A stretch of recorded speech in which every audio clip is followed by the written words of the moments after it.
All right, so yeah, it's been a while. Our last session back on the end of January. Um, Obviously, it's early March now, really dating this episode.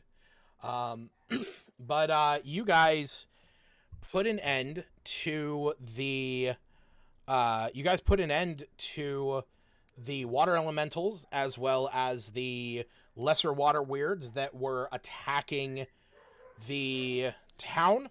Um, you guys also went across the island and headed up onto the island where you learned that there was a set of idols up there and that a ritual had been performed um, that was keeping the storm there. But it was very quickly ended. Um, and um, as you guys went back down towards as you guys went back down off the island and went back over to the mainland, you started making your way back up north to meet up with the rest of the townsfolk. Um, so you guys also got the kids that were. You guys also rescued the kids that were in town. Um, you made your way back up to the townsfolk and talked to the council members, Griselda, Valdi, and Marigold, about allowing the townsfolk from Phandalin to take refuge here in Lylon. Um, and also Sergeant Yoram as well. Um, and Valdi kind of explained, Griselda explained that she was more on the side of allowing the townsfolk to come and stay because extra hands are always good in order to when trying to rebuild. Marigold was kind of apprehensive but understood the benefits to it. While he could see the upside to allowing extra people, he also knew that it would be more folk that would have to be cared for, and Valdi was against it because she knew of the amount of mouths that they would have to fill, they'd have to feed during that time, and they are kind of making by as they are. Um, so it was at this point that you guys made your way back into town and were able to take the opportunity to rest. I believe Smith was like leaning up against Albina at one point, like snoring on her shoulder. He was so exhausted. Um, so you were able to stay at the local inn, which I think was called the Temporary Sign, because I had that written down somewhere in one of my notes. Um, It so, was. okay. So you guys got to relax a bit. And I believe that Iluna went over to talk with Aubrey and see what he was selling at his shop, which was gotta find that picture again, and I don't know What? where I put it. Oh, is it not? Oh, that's right. I gotta switch my proficiency because of a long rest. There we go. Yeah. Oh, that's right. You bought the Sprite in a bottle. Um, Yeah, that's right. but that's Aubrey's. pretty much where we left it, though. Here, I think. Were you just looking for the image? I actually had an image that was all the stuff in his shop. Oh, So, Yeah. like a list? Yep. And I don't know where I put that. Well, Here it yeah, is. I put the list in OneNote. Okay, yeah, I found it. Um, yeah, laces, the bottle, toy soldiers, navigator kit, some potions of healing, and the journal. That's right. Oh, that's right, and a feather. That's right. A feather. Um, A feather. all right, and yeah, so it was pretty much at that point that you guys you guys were going to take a long rest and meet back together in the morning. Um, so that's where we're going to jump to. Is it morning time?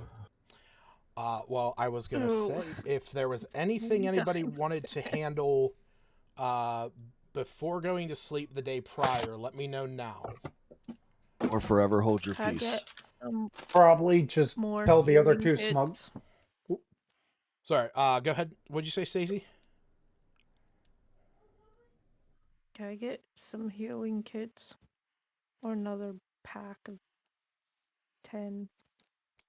So right Like, now, they work, right? right now Is there there somewhere I is, can buy them?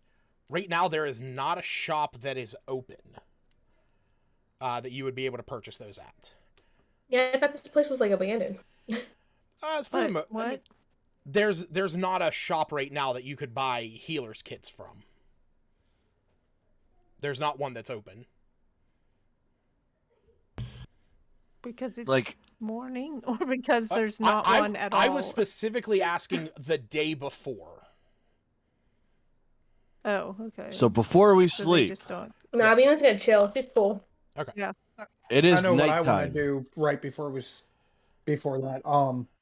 I do kind of want to go back to the smugglers den, assuming that's where the other two have returned to, and basically just thank them, and whatever supplies I didn't use, just give it back, because I think they gave us some supplies. Yeah, you basically had like a boat of different things that you were able to use during that combat, and also the boat there that was used to ferry the people back and forth. So they are down in there, and they are. You see that they're kind of gathering up their stuff, and Mimicry looks at you, and again in the kind of the broken way that the Kenku speaks. He says that they're going to be making their way on. They're heading down to the south. All right.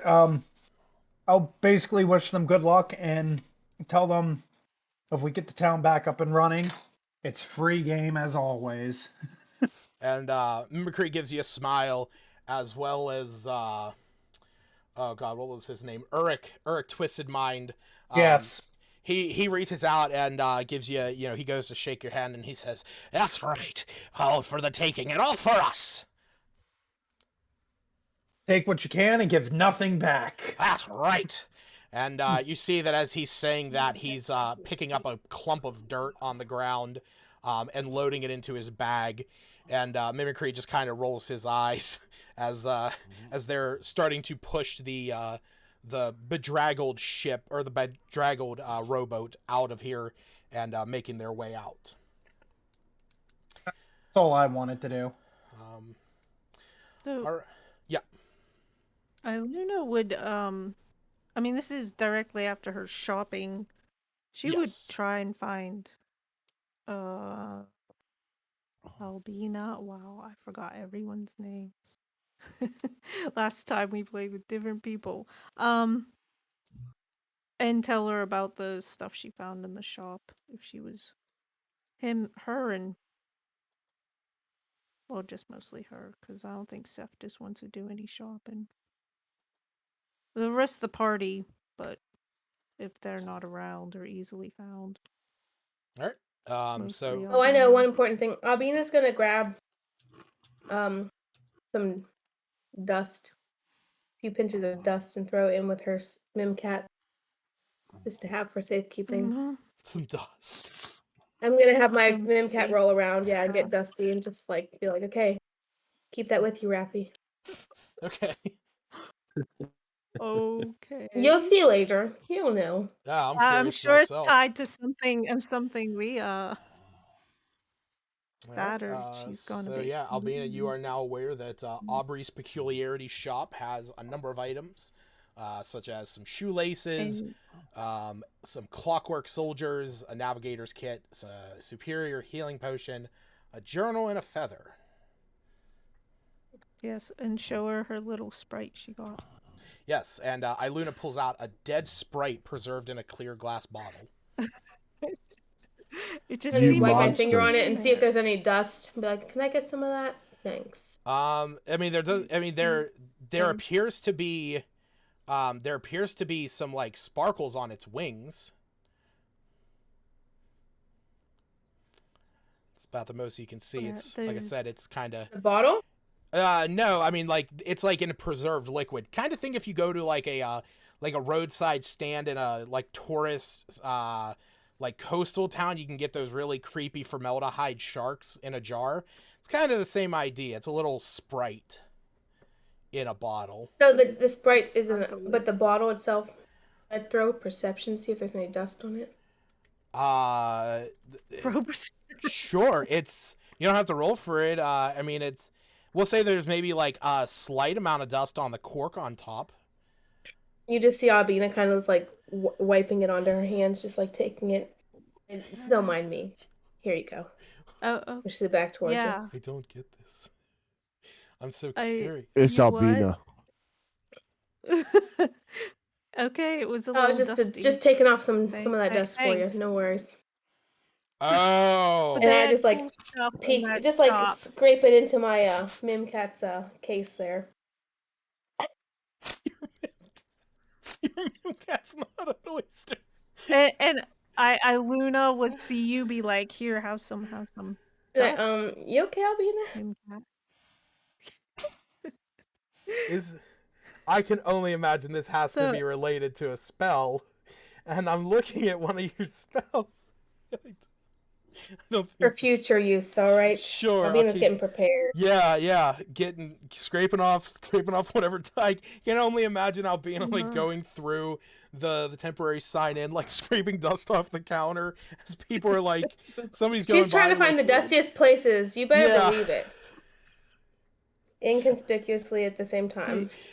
That shop had all sorts of peculiar things. And she just If looks we're at all her back at the end, being can I roll a peculiar perception and check? clean the dust off. Can I just roll a perception check to see if I notice her trying to collect a pile of dust? Check your private messages, Hannah. I got a question for you.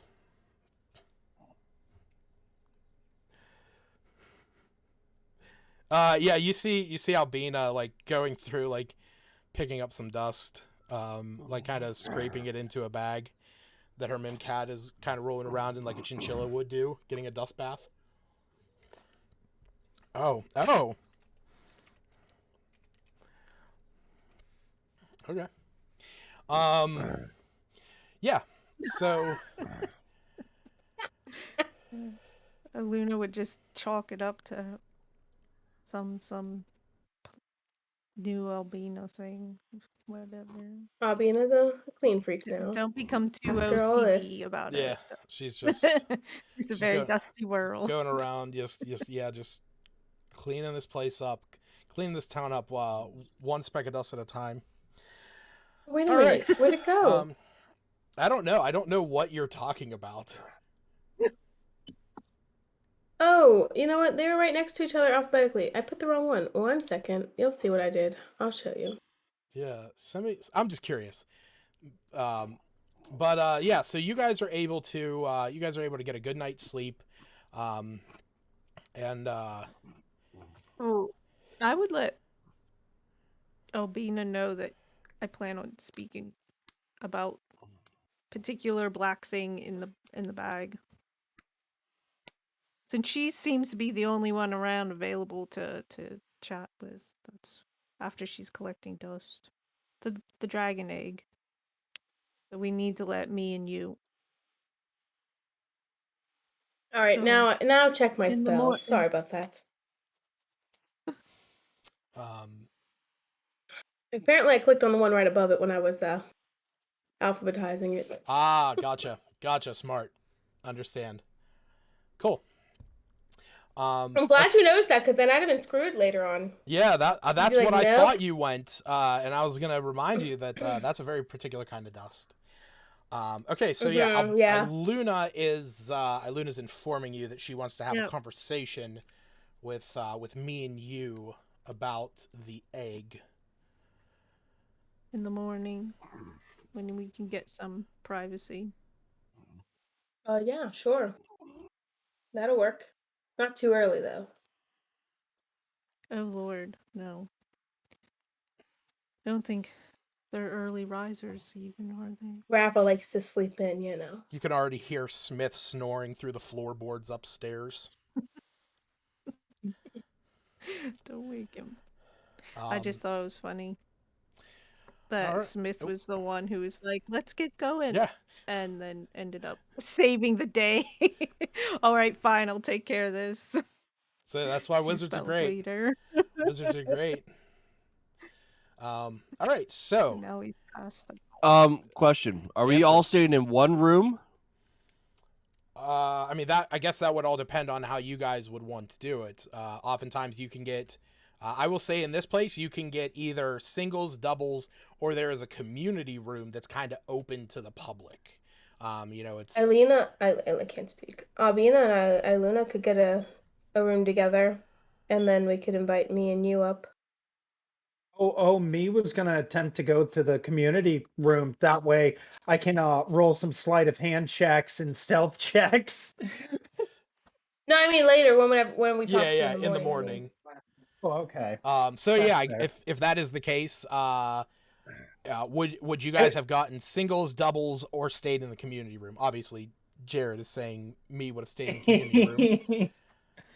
I'll He's get got a to stay double. with his people. Okay. How much is a double? Well, single rooms are going to be Albina just wants to sleep without her clothes, okay? So she doesn't mind if there's another woman with her. out of armor and everything. So it's basically just going to be 2 silver, or sorry, 5 silver for the double. Okay, I got that. So What's this? 5 silver. Got it. cool. Drop down to 60 silver. All right. Imagining maybe Smith and Seftis bunking in a double. Sorry, Texas Iluna. wants That a was. double for his own. Double for I his would own. say if you wanted. I didn't know. Yes, I can move 2 beds together. And if you wanted to talk to Seftis at all, but you can go back and forth if need be. I also, if that's the case, I would imagine like Smith drops some coins on the tables, just goes upstairs, finds the closest thing that is a pile of blankets and pillows, and just curls up like a cat in a ball. With his little wolf. So Wolf Yep. I'm gonna assume if that's what Smith does, I'm gonna stand around him for a good 10 minutes. What? Okay. What do you mean? Alarm. Stand So, around. well, I do have to ask, Smith, would you have gotten a room for yourself or stayed in the community room? Can you also role play your snoring real quick? Probably got a room by myself. Okay. So yeah, Smith has a single. Albina and Iluna are in a double. Seftis has a double for himself, leaving the me and you. You technically doesn't need to sleep. That's true. He just wanders around doing Okay. light activities. All right, But that's fine. he's. I can only set up alarm once, correct? As a ritual. I mean, no, you can set it up. As far as I know, as long as you can just, since you have it as a. Or wait, is that because of a feat? No, yeah. No, it's. You can also. Yeah, no, you can just cast it because you can cast it as a ritual. And then before we go up, No, I James can is gonna only go over cast to it me as a and you. ritual. Right, you can only cast it as a ritual. So I can cast it as many times as a ritual. Yeah. Okay. So, okay. So are you I'm gonna casting set an that? alarm on every. Yeah, I'm gonna do that to everybody's door just so that everybody has a safe night's sleep. And before we go up, I'll probably sneak over somewhere with Iluna to me and you and just be like, hey, stop by our room in the morning. Well, we want Or were everybody you going to there. tell them? Sorry. We'd want everyone there. Like, I was imagining. Oh, okay. I thought Aluna you meant you wanted to would tell them alone. No, all of us. Yeah, she just doesn't want it to be like, while you guys are having breakfast in the morning, just be like, so we have a dragon egg, and it's currently wanted by the cult that just Yes. destroyed Phandalin. Oh, okay. Gotcha. Yeah, I thought that's she didn't want to tell yeah, it's in front of probably the others. Gotcha. right. Yeah, it's probably the best to have that conversation behind a closed door and potentially 4 walls, as well as a ceiling and floor. And But what is with- it that Aaron rest of our casted on our party. doors? He casts alarms. So what it is if whenever a tiny or larger creature touches or enters the warded area, when you cast the spell, you can designate the creature, and he can designate a door, a window, or a specific area no bigger than a 20-foot cube. So I legitimately don't know, though. Let me see something.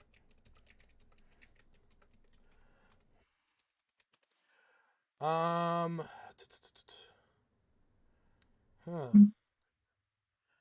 That's a great question. Yeah, okay, cool. So basically, as you guys are like finding your rooms, you just see you on the outside of your doors, with a tiny bell and like held up on like a little straight little piece of fine silver wire, beginning this ritual in front of Seftus's door, Smith's door, and then the room that Albina and Iluna are in there. No, I would gonna say when Iluna catches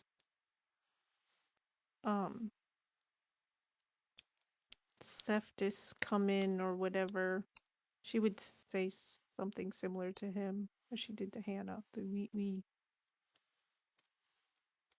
want Okay. to I want to speak with you and me about, nudge nudge, wink wink, black About the egg. Huevos Ranchero in El Bago. But when we get a chance for some privacy, they should know, unless you disagree.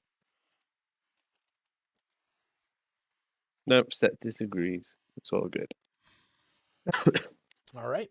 So with that, we will jump ahead to the next morning. Wait, I wanted to steal some from the Okay. drunken people. Damn it.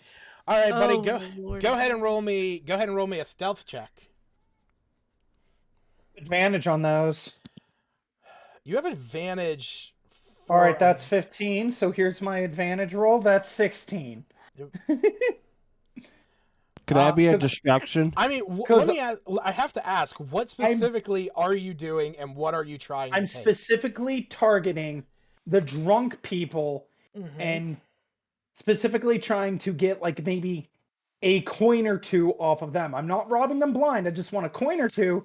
So when they Okay. wake up, they can just be like, oh man, I spent a little more than I should have. I must have really drank that night. All right. So you start, you head up, you relax for a little bit, and then you head down to the bar whenever the lushes are out. You can see there's a couple coins on the tables as you're kind of making your way around, sitting and chatting with a few people. And you see this one who he kind of has like a little small pile of coins there. It's just it's a meager sum of 4 silver, but it's really the only thing that you notice. Everyone else either has all their coins in their pockets. You see this is the easiest take. Go ahead and give me a sleight of hand check. 17. Yeah, you slip over. How do you do this? Like it's like sitting right in front of him. He's kind of like nursing a mug of ale. I'll just pick up a mug of ale that may or may not be, like for all I care, it could be empty, and I'm just picking it up, and I'm walking over to him. I'm like, hey, how about a drink for the battle won? Yeah, my brother died today. This is for him. To your brother. We go to tilt our cups back, and I just kind of open one eye and just grab some of the coin. Oh no! All right, I'll say you're able to grab 3 of them. What, Poor 3 copper or Morty whatever? man. Three silver. 3 silver? Yeah. Hell yeah! And as you slam it back down on the table, as he slams it back down on the table, the bar kind of bounces a little bit, as it's not in the best shape, and the coin falls down on the floor, and he goes down and picks it up. He goes, I have more. Oh, must have rolled under the bar. Oh well, I Sure. should probably head home. Probably for the better. You don't want to lose any more coins. Yeah, I gotta write a letter to Ma and Pa back home, letting them know that Darius is dead. Yeah. Such a shame. You know what? Here, I'll take 1 silver out of the 3 that I stole and give him one, saying, "Here's for your troubles, mate." Thanks. And he takes it. He goes, Oh man. "Yes, all right. Hey, not too bad there, friend. You have a wonderful night." And You you do see, the same. kind of like slovenly walks and waddles out of the bar. And then me goes to sleep with a clean conscience, and he sleeps like a baby. 2 silver richer in his pocket. 2 silver richer that he stole off of somebody whose poor brother morning man. died. Yeah.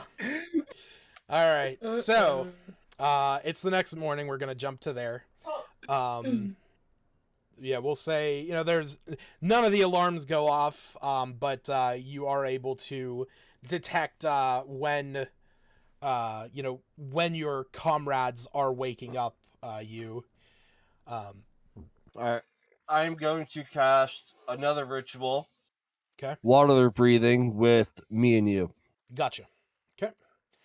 So yeah, you guys, we'll say you guys wake up. You're starting to wake up. Smith, you had one of the best sleeps that you've ever had in your entire life.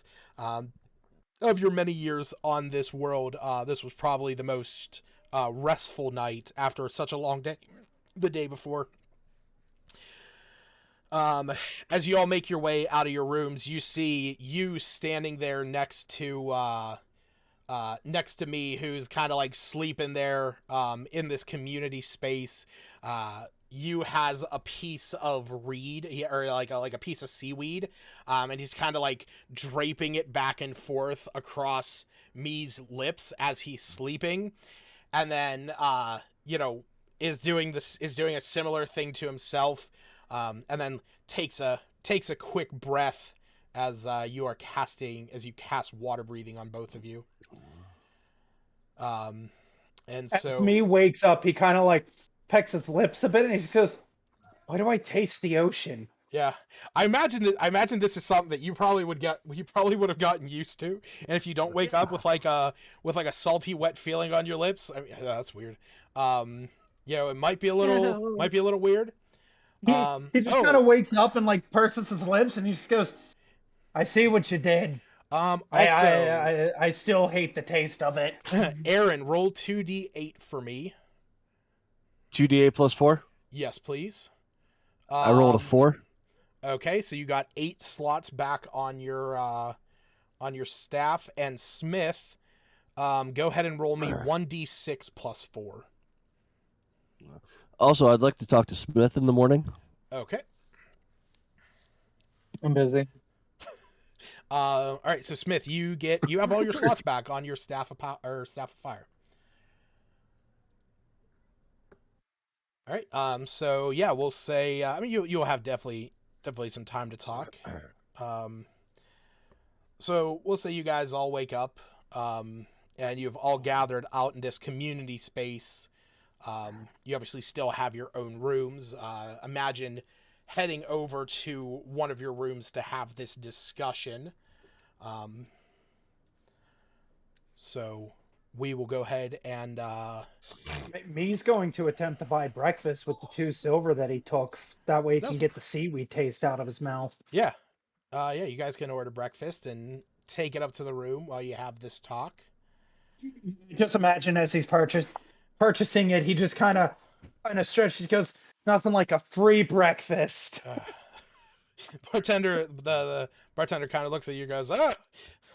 Yeah, I guess. Well, that'll be and Oh fuck, where is it? Here it is. Bada bada bing.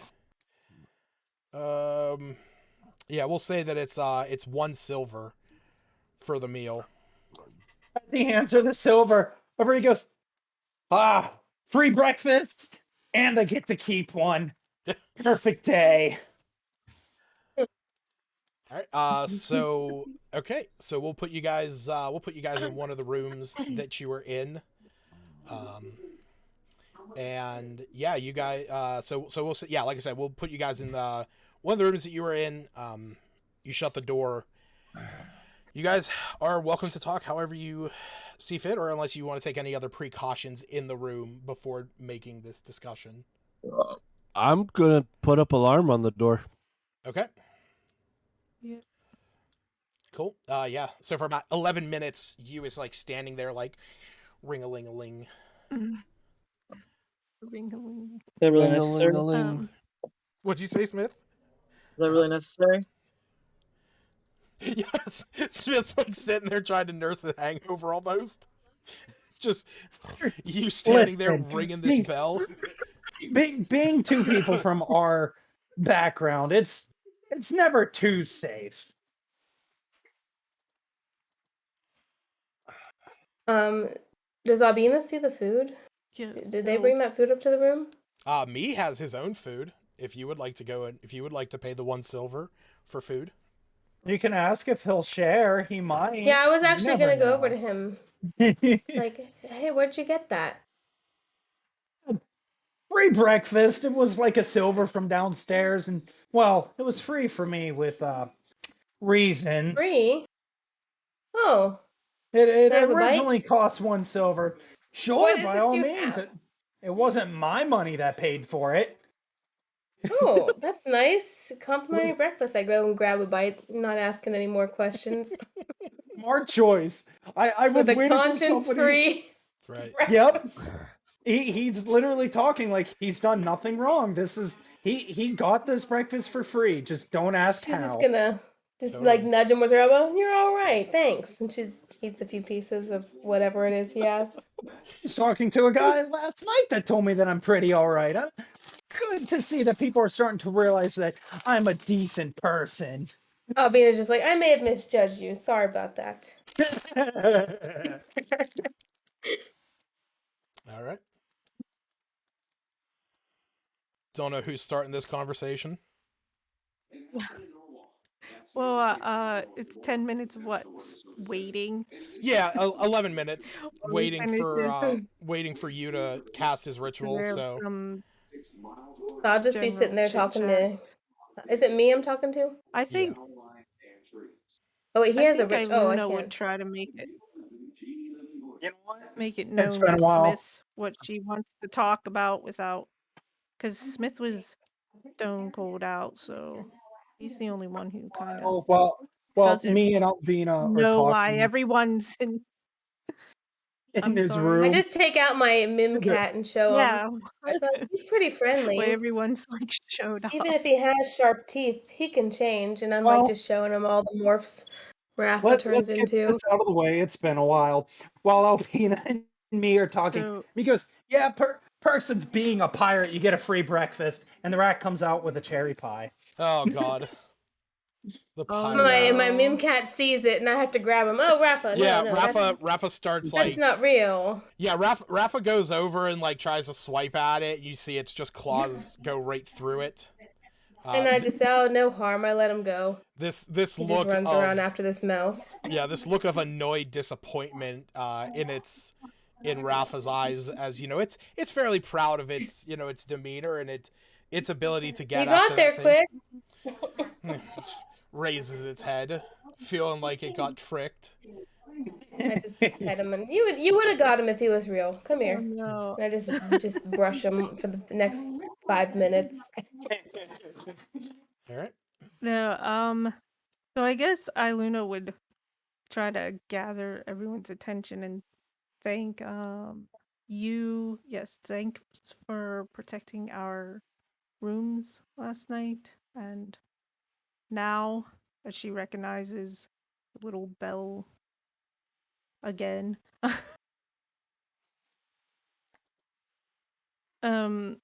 So how long's it been? They've only known each other like a week? Who? Me and you, or who?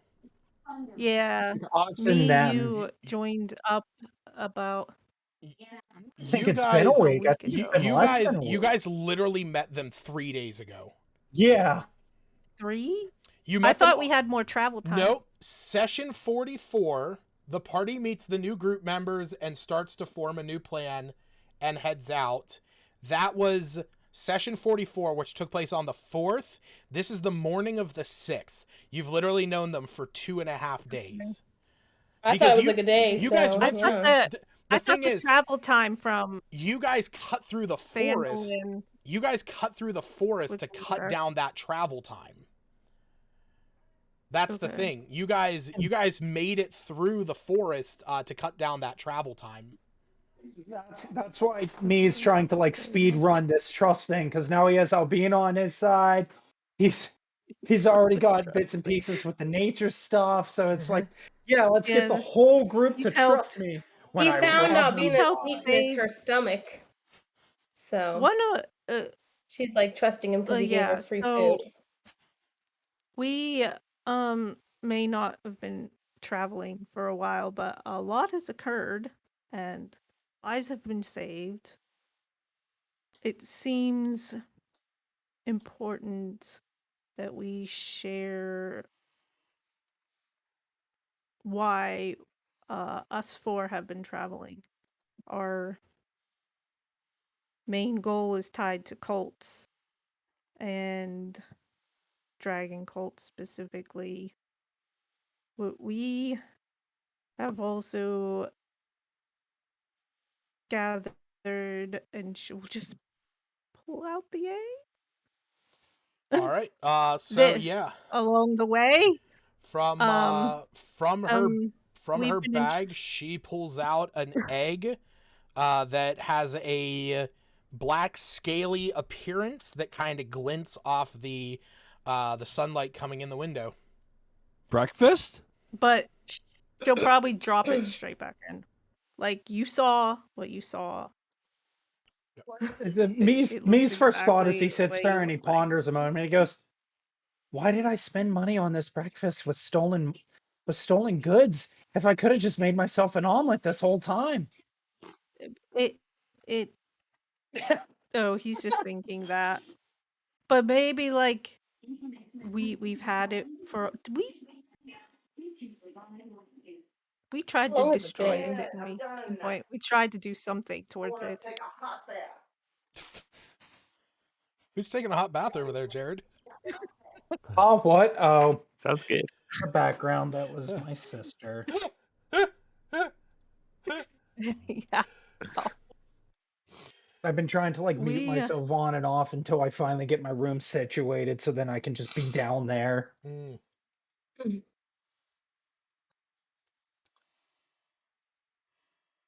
yeah, so we're also doing this under the guidance of the Neverwinter Council and an alliance with them and the Harpers uh, and I can't remember the other one. Some guild.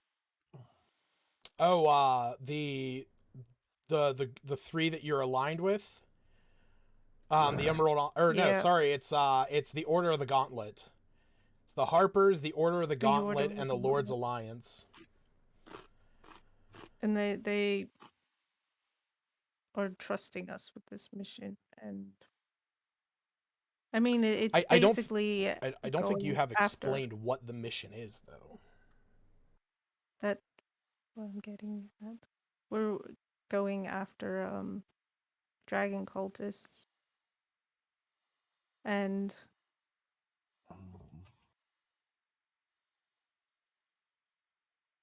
try to, I guess, restore balance. Oh, prevent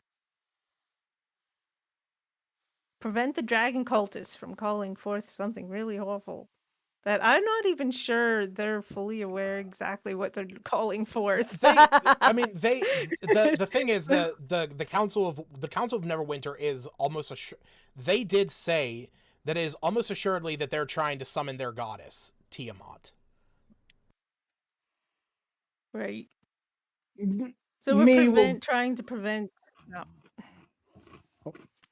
I was just gonna say, more. when me hears Tiamat, I'd be like, I've heard tales of that. Where myself and you here are actually after some cultists ourselves. More of a revenge trip type deal, but But if I can get a hopefully, dragon pet in the meantime, I'd be okay with that. but somewhere down the line, we're hoping maybe we can bring our captain back with use magic in my ethereal ways, but we're definitely going after these cultists as well, after they sunk our ship, killed our original captain, and killed the rest of our crew. Yeah, as far as we're aware,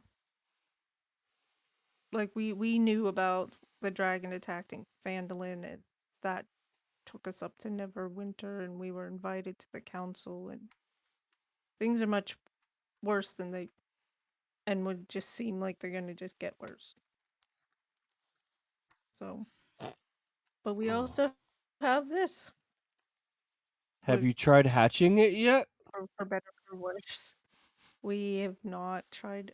We've tried destroying it, but we've become aware that destroying or hatching a dragon egg is not a simple matter. So right now it's with us, and in the bag of holding makes it less. Is it less detectable since it's kind of I mean, it's existing within there? a pocket dimension, but I mean, the thing is like, technically speaking, there are like, you guys are doing the one thing that like is kind of saving your ass. Keeping it in the bag of Well, holding is what I mean. yeah. Um, So it just can stays I do there. an We can't Arcana destroy check it. on the egg? I mean, the egg was only pulled out for a second and then put back. What are you trying to glean though from this Arcana check? Can I figure out how to try to hatch the egg? Since they said they have never tried to do that quite yet. I'm going off the information with Sash's sister. Yeah. She seemed to do a lot of research. Yeah, she did a lot of So- research while you guys were up dealing with the necromancer. So Go. we have a ally who did a lot of research, so we trust her input. But Yeah, if you want, go ahead and roll. I mean, history or Arcana, it doesn't matter. It's both the same. See if you have any previous knowledge on. No, you don't. I mean, you've heard of dragons. Obviously, and they dragon ate it. eggs. Like in your mind, it's like, yeah, eggs, or it's like dragons, eggs, dragon eggs, chickens, eggs, chicken eggs. Can hatch chicken egg, can hatch dragon egg. Yeah, that's about where your mind goes. Sounds about right.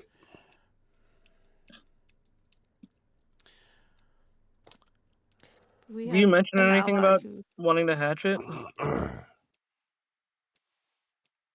Do you say that out loud, Aaron, about wanting to hatch it? I think you literally I think he did say that he wouldn't Can- mind having a pet can dragon.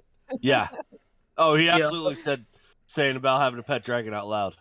I'll explain that we do not want to hatch this thing. We're trying to destroy it because nothing good can come out of it. But if you can get it onto your side, then you have a dragon to fight with you. There is no getting it on our side. It's pure evil. it's one of the more destructive dragons, as far as we're aware. It's Me not and you were friendly, evil at one typically. point. Maybe. I feel like dragons would be far more challenging to. Regardless, our goal is not to hatch it, and that isn't easy anyhow.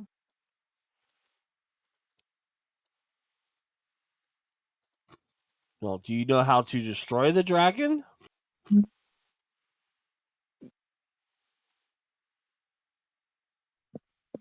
Yes. There's this whole spiel about the type of dragon that can destroy, like an acid dragon. I Yeah. Yeah. think No, is it's the type. I will say if I'll say it is you think back to the council meeting, um, and you remember them saying I that feel like it is a it is lightning, I thought it was a blue I dragon. A blue dragon has advantage over a black dragon. That it is lightning magic that could be used to destroy a black dragon egg. lightning. So yeah, a lightning. And I thought that was Sash's sister who told us that more recently. That would have been Oh, the maybe. day Yeah, maybe. before we left, like 4 or 5 days ago at this point. Um, But yeah, a lightning dragon can destroy it. yeah, that was session I forget all 42, the which alignments. that was session 42, which was about a half week ago. That was right before the black dragon attacked Phandalin. Black. Yeah, kind of like the egg you're carrying. Oh, kinda. But did we assess it was a black dragon? I don't think we did. I assumed you Mm. guys put it together, considering you saw the same kind of damage So that was caused in Phandalin from the big attack when you guys were gone was the same kind that the black dragon cultist caused right as you guys black showed up to kill cultists. them. Excuse me. So So a blue dragon can take it out, but we don't know. Oh wait, there is potential blue dragon in this area on the map, wherever the council said. We were literally fighting a blue dragon cult in the woods that were boars. Yes. Was that blue dragon? Well, we didn't know it was a blue dragon cult. We just knew it was it was a cult wearing lightning bolt clothing, using yes, lightning spells. yes. I will say But that's there's. not the same area. That's not the same area where the council suggested would be a blue dragon. You're right. That's a different. I will say there is a difference between them. But it's I don't know if I still have that picture.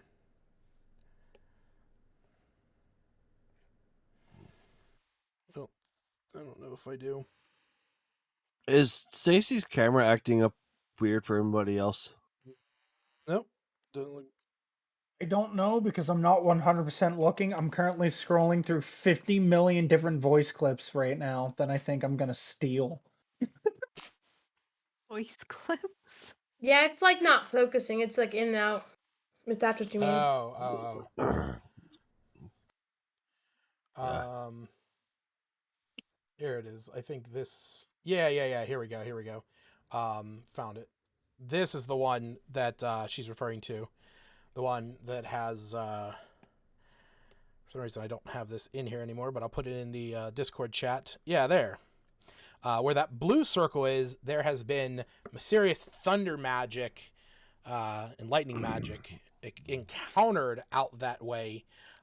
So that's why whenever you guys fought those boars that were the cultists of or Talos, who is the thunder god, that's why it was kind of odd to see them this far south, because you were told that there was like thunder cultists up there.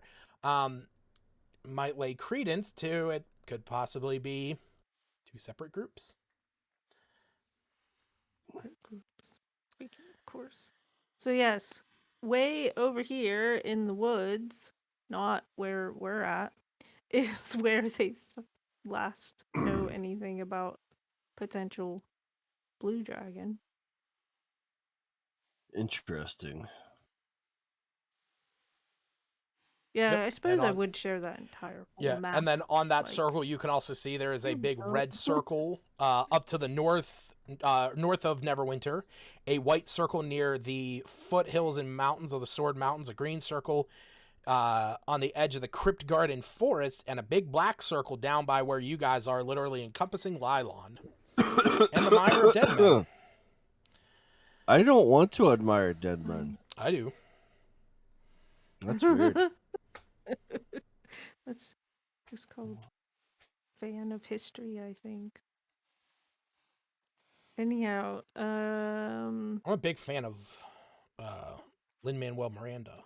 I guess you could say I'm a Phandalin.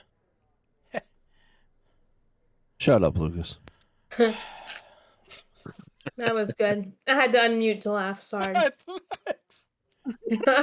had to All right, so as you're having this discussion and you're talking about this and you have this map, you, in your mind, a bell, an audible alarm in your head starts to ping you.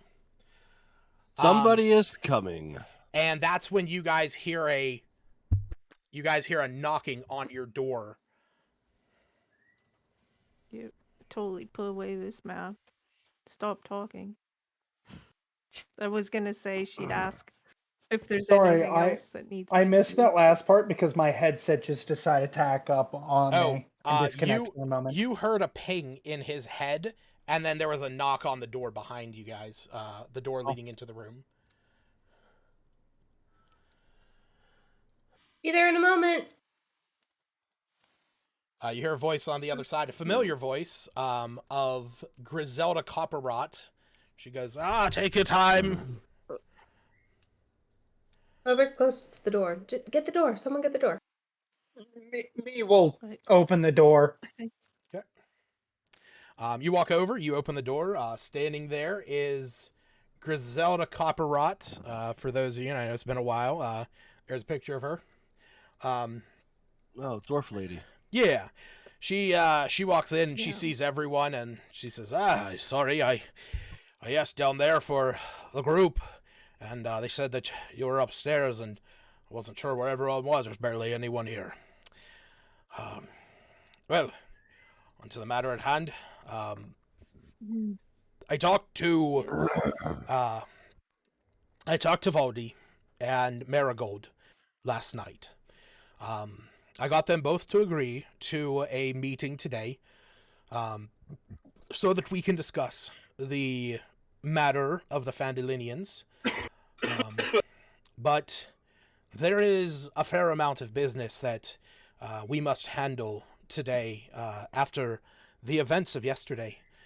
So the meeting will not be until closer to 6 o'clock in the eve. And for all of you know, it is about 10 o'clock right now. And she says, so there is some time before then. I myself, I have to take the troops. Sergeant Yoram and I are going to be running a perimeter patrol around the town itself, checking for reinforcements, points of entry to see where, if folks are trying to sneak into this place, they might be able to. As he hears that, me kind of cracks his fingers and be like, "For a fee, I can find all the little entryways for you." You see, she kind of like she shrugs her shoulders a bit, and she says, I gladly won't turn down the help. Don't know how much gold we'd be able to offer, but I'm sure I might be able to muster something. I'll strike you a deal, a free night's stay, and let's round it to about 3 free meals, and we'll count it even. She chuckles, thinking about the cost of that, and she says, all right, maybe I'll take you up on that offer. And I still end up with 1 silver on top. I'm doing good. She says Marigold is having to deal with the folks that were injured over on Idle Island yesterday. Some of them physically cuts and scrapes, but some of them a bit more psychologically. As for Valdi, she is in the process of having to put together the rebuild of the fishery. The whole place took a massive beating yesterday, and most operations there are going to be halted until things are brought back in order. She kind of looks over at me, who offered to help, and she says, "Well, if you are willing to help, maybe the rest of you'd be willing to help those two. Valdi is still a bit against the idea of bringing in the Phandalinians, the extra mouths to feed and all, especially with the limited resources that the fishers are going to be able to bring in at the moment. Might put a bit of a damper on things, but if somebody heads down there, and I know it's not an easy job moving that stuff around and trying to get that place rebuilt, that would probably be a good hand to her.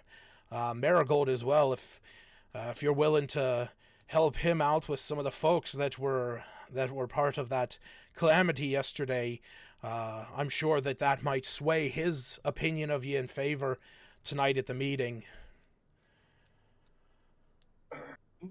I don't know about the lot of you, but you's Iluna going with me. Iluna would have stood up to greet her and say, "I'm aware of everything that needs done here, and we're very appreciative that you're even taking the time to consider the townsfolk of Phandalin. I mean, they're in just as bad a situation, and we're hoping both towns could just come together and just make one stronger town to Oh, believe me, help handle what's coming. I understand that. These cultists seem on a rampage." Yes, I understand that, wanting to bolster your defenses when you have the chance, but less me you have to convince, more Valdi and Marigold.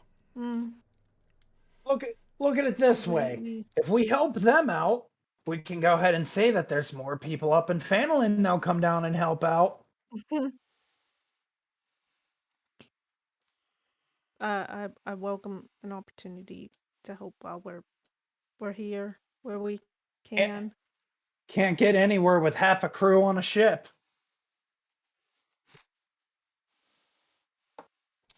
All right. So with that, Griselda's gonna kind of nod, and she says, "Well, if you want to help us, obviously Valdi will be down at the fishery. Like I said, I'm sure she could use a hand trying to rebuild that place. Marigold will be at the temple at his shrine. If she looks over at me and you, and she says, if you want to help me, meet me up on the eastern gate. Got yourself a deal. And just for reference, I will. We'll discuss payment as we help. Although it's negotiable depending on what all occurs. Yeah. He says with a wide smirk. She gives you a laugh and she says, "Yeah, well, we have plenty to talk about." Oh no, she's gonna turn around and arrest him for all of the crime he's committed. So on the map, I put a red, blue, and yellow circle. The red one, like I said, is going up and helping Griselda. The yellow is going and helping Marigold, and the blue one is helping Valdi. So with this information, I do kind of want to, like, out of character, explain how the remainder of this session is going to work. Because this is kind of how you guys are going to be able, and this is all optional, technically. You don't actually have to go and help them. But basically, it is 10 o'clock in the afternoon. And you guys Excuse me? Fuck you. I did that on purpose. It's 10 o'clock in the afternoon. You guys have 8 hours. 10 o'clock in the morning? Fuck you. What the hell is going on with my... Okay, I had the caps lock on. So it's 10 o'clock in the morning. You guys have 8 hours until the council meeting at 6 o'clock. You have 3 council members that you have the opportunity to go and bolster your relations with and kind of gain a little bit of favor with them. Now, the way that this is going to work is when you guys go to the council meeting and you speak your case in front of the three of them, you will have to make a group persuasion check and any role play that goes in line with that. But you will have a modifier to that based on your relation with these council members. So as of right now, if you look in the chat, Valdi is at a -2, Marigold is at a 0, and Griselda is at a +2. Now, these kind of work like ability scores, where your -2 is technically a -1 modifier, and a +2 is a +1 modifier. So there's ways that you guys can earn points by going and helping them. And the way that works is there's going to be a collective check made per player when you go to help them, as well as a main encounter that's tied to each council member. And also just there's a couple bonus points if I feel that your role play was well done. But I will say there's also ways to lose points. So doing very poor on the collective checks or failing the main encounter could lead to negative points. Now I will say if you reach -4 or +4 on their respective scale, that's kind of the turning point. There's no going back from a -4, and there is once you get to a +4, they're kind of like, oh, absolutely, like, let's get these people here. So it is to your benefit to try and, help these. Now, the key thing to this, you have to spend 8 hours with one, like, you cannot break up your day. So whoever you choose to go with. So for example, me and you potentially going to help Griselda, they won't be able to like go help her for 4 hours and then go help Valdi for the next 4. They're going to be spending the 8 hours with them. So you guys have the chance here. I'm going to go to the bathroom to discuss how you guys want to split this up. And again, the reason why I said this is optional, there is nothing that says you have to hit everyone. So if you guys think like, fuck it, Valdi's a lost cause and you want to just go help Marigold and Griselda, you can do that. Obviously there are 6 of you and there are 3 of them. So two players per council member could be a thing, but that's up to you guys. So yeah, I'm going to go to the bathroom. You guys can discuss this, how you want to... Wait, Lucas, I need to ask a very important question. Do I get a bullshit bonus because of my smuggler background of knowing all secret ways and passageways and everything? No. Shut up! You would get the same one! We're both pirates and smugglers, damn it! I know you didn't go with the smuggler trait. Yeah, he went faction agent. But I mean, it fits! I will say I will give you a minor bonus, maybe advantage or like an extra +1 on yours. What are you giving you? Like I said, and this is kind of why I'm saying, like, if you play it up, if you like, this is going to require you guys to tell me how you're like. I'm going to present you guys with these opportunities, but it's kind of up to you guys how you portray helping them. So Okay. yeah, give me just a I had minute. a similar question. Yeah, good. A healer thing, but you can come back. Well, go ahead and ask me. Marigold's healing people, right? Mhm. Like, he's at the temple with the people who got injured. Yep. Because I just took the healer feat, if that would help. Right. So, I mean, I imagine that would probably benefit you. Like, similar question. Yeah. Like I said, I kind of want to know where you guys want to go, and then we'll go from there, because the healer feat would obviously work really well there, but also keep in mind that Iluna is also a ranger and kind of knows scouting and stuff like that. So she has a very high perception. Yeah. So she could also help Griselda pretty well as well. So it's kind of dependent on how you guys want to split yourselves up. Do we know what they need help with? Yes. So Valdi needs help rebuilding the fishery. This is going to require, obviously, moving stuff around, like knowledgeable, kind of like engineer folk to know how to like structurally maintain pieces. as well as just kind of like keeping everything running there. Marigold has to deal with a lot of the injured folk that were on the island, as well as those that got hurt in the initial attack. So that is going to be more reliant on, healing in nature and, the understanding of medicine, but could also be, like, for example, if somebody was playing a bard, raising your spirits is also another good way of kind of fixing people, Patch Adams and all. Griselda, on the other hand, hers is more the patrol of the perimeter and also checking reinforcements on the walls and looking for places where people might be able to sneak in and out of this place undetected, much like what happened with the cultists. So I can't be super specific on like what particulars you are going to be rolling for and against. Because like I said, it depends on who goes there. There might be ways that like, Smith, for example, you might do really well down on the docks, because with a high intelligence, you would know, you'd be able to see stuff where it's structurally sound or not.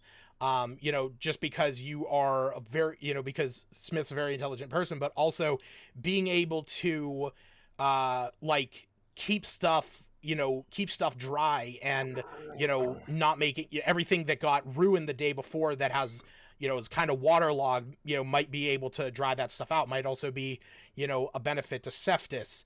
Being able to cast fly on somebody, so that they can move stuff around. Again, it just depends on how where you want to go, how you want to, try and help. But go ahead and discuss that. Give me just 1 minute. I have to go to the bathroom really bad. That's why I'm like, with me smuggler background, he'll definitely know all the ins and outs of the city of hidden passageways and everything.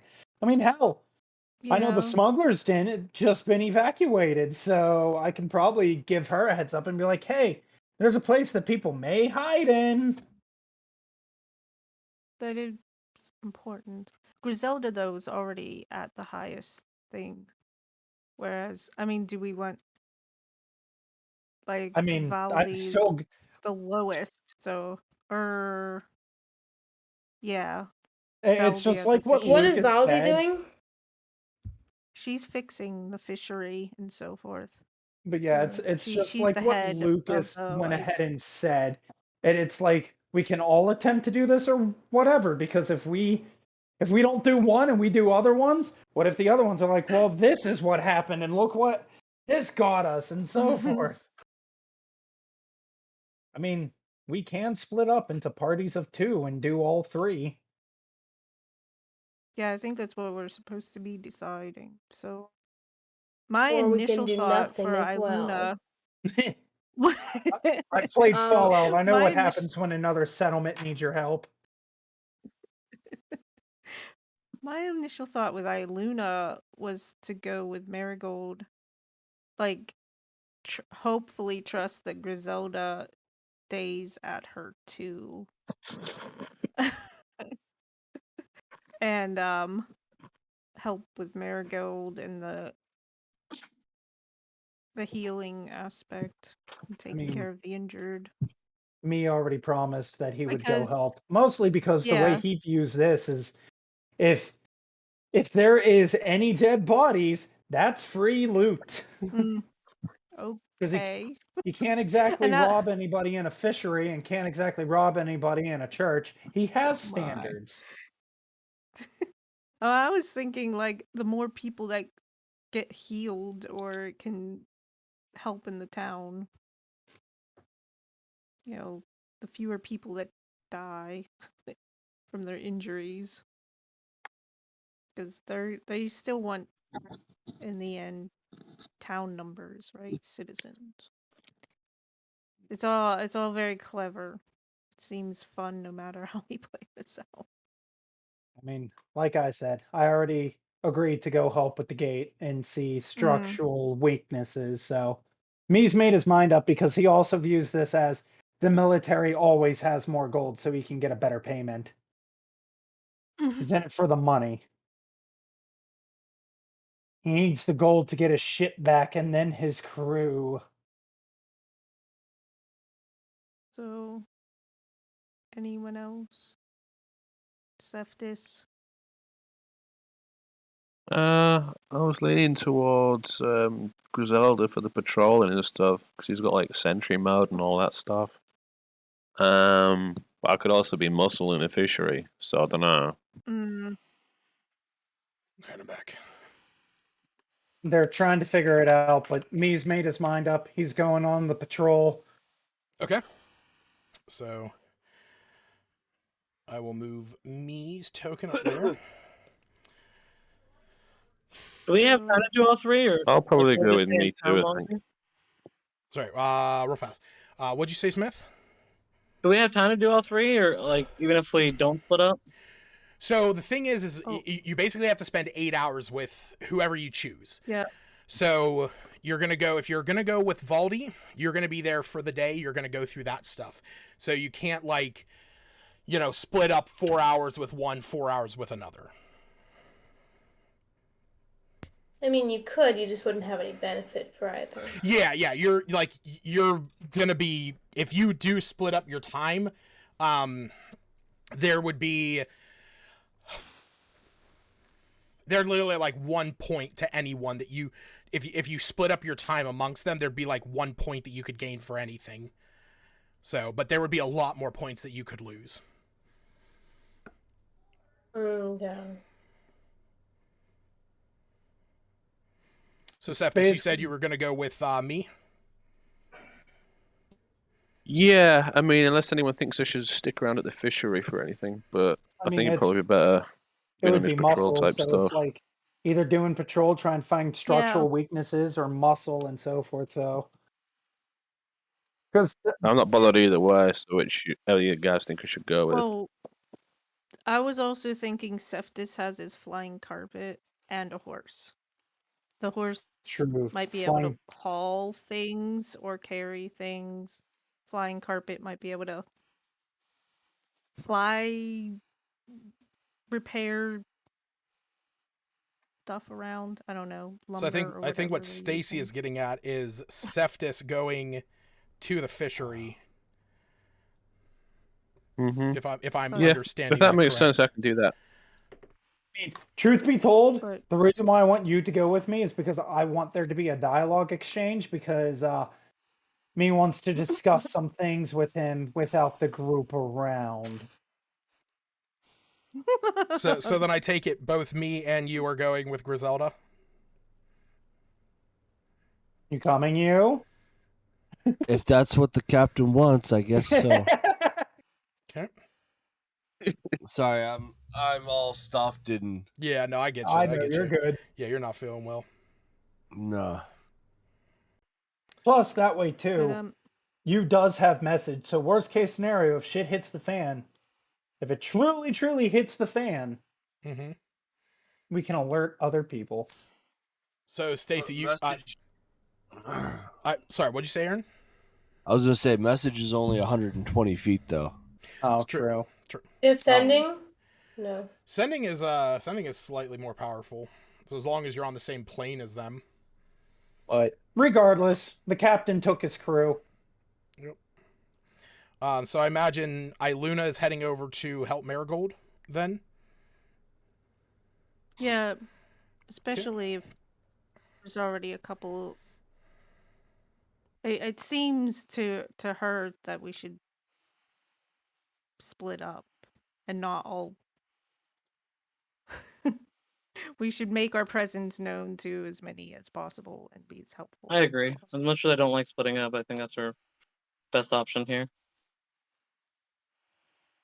All right. So yeah, I'll be with Marigold. Albina, would you want to head down to the fishery or to help then with the healing at Lathander's Shrine with Marigold and Iluna?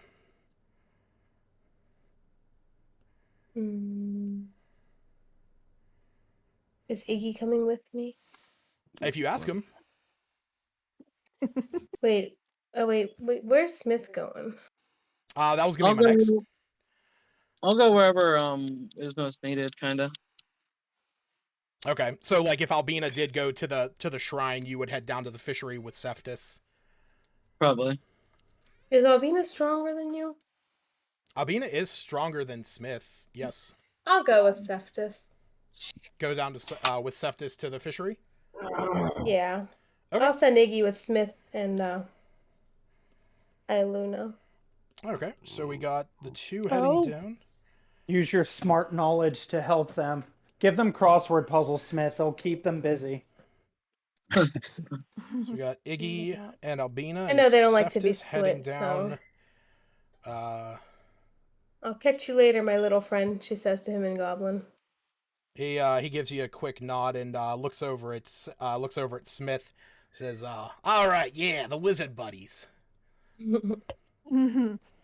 As me and you's walking out, me just kind of raises his hand up and says, "Don't die. Hate to be sailing with half a crew again." We're used to it by now. Again. All right. Okay, so the way that this is going to work is, like I said, we're going to go through each one. So I literally did this. I literally did this last session with my P5, or not my P5, with the rhyme group, where accidentally kind of like how I split the party, but it's kind of how it's going to work today for the same way. So we're going to start down at... Remember that I was in a coma. Yeah, we're going to start down at the fishery. So you all make your way out of the temporary sign-in. Albina and Seftis heading down to the docks. And as the two of you head down there, you can see that the fishermen have started to gather. There's maybe about a dozen of them or so that have gathered around. When you guys walk down the pier, you can see they all kind of turn their attention to you. You know, this walking automaton, as well as this war cleric with fiery red hair. And as you're walking down one side, you see Valdi stepping out of the one building through a breach in the outside paneling. And she has her back turned to all of you, and she says, "All right, we have a fair amount of business ahead of us today. We got a lot of work, and unfortunately, with everything that went on yesterday, it's a lot worse than we thought it was going to be." And she turns around as she's saying, "And I'm sure that those from Phandalin will be lovely to show their face." And as she turns around, she sees the two of you, and she says, "Oh, well, pardon my tongue. I see we have some visitors." Sorry it took us so long. Well, I must say, as she's in the middle of saying that, I'm just going to be like, "Oh, hey, sorry, we're finally here. Can we help?" Well, okay, yes, absolutely. I'm sorry. I'm a bit surprised. I wasn't expecting you to be willing to give us a hand down here today. Well, and she kind of turns, you and gestures to everything, and now that it's the next day, now that you guys are a little bit more rested, you can see the wear and tear on the docks. The piers themselves kind of split and splintered in a lot of places. The support beams that are holding them up are kind of cracked and twisted. The buildings themselves, they're massive holes missing in them, much to your knowledge, because you guys were casting spells from the inside, as well as you can see some minor scorch bits on the outside from where you guys were casting your flaming spells. And you can also see that kind of pushed off to the side already, more to the beach, is just a number of boats that have been set aside there that are, for the most part, just kind of bedraggled and worn. And she says, "Yes, well, we need a hand getting the lumber down here from the yard. We also are going to need a hand patching up these holes on the buildings, as well as replacing some of these boards on the piers and the posts down in the water. So if you're ready to work, and see the other fishers, they all stand up. The other fishers are probably cheering that it wasn't me who came down to help. Yeah. All right. So basically, you guys, the way this is going to work, and this is going to be kind of similar across all of these, you're going to make a collective roll. So what you're going to do is either strength or perception is going to be what you guys are going to roll. And that is going to appeal to your ability to move stuff or your ability to notice where, where certain pieces of these structures need the most support and being able to work on them there. So I'm going to have each one of you pick. You guys have the choice, either athletics or perception. I need you to make 3 checks. Strength or perception? You said? Strength or perception, whatever you feel most confident with. I mean, granted, it'd be probably whatever's higher for you. Why am I like? Why did I see strength in my mind? So you want to look at your skills. You'll have so for you, your athletics is a +2, but your perception is a +4. Okay. Oh, nice. So we're throwing 3. You said. Yeah, you're gonna roll 3.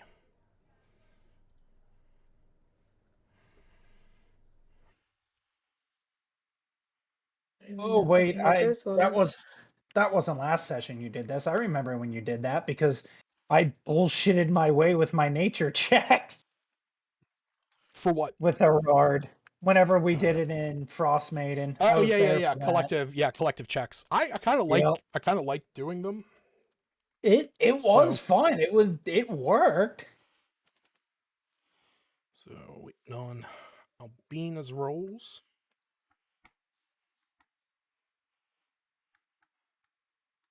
And I'll be so. Go ahead. Yep, just go ahead and roll that perception check 2 more times. Oh, they didn't roll. Okay, I guess No, I had to it wait did for it roll. to stop rolling. It did No, roll. I hit all 3, but I guess Oh. it made me wait till each one rolls. Gotcha. That stinks. Okay.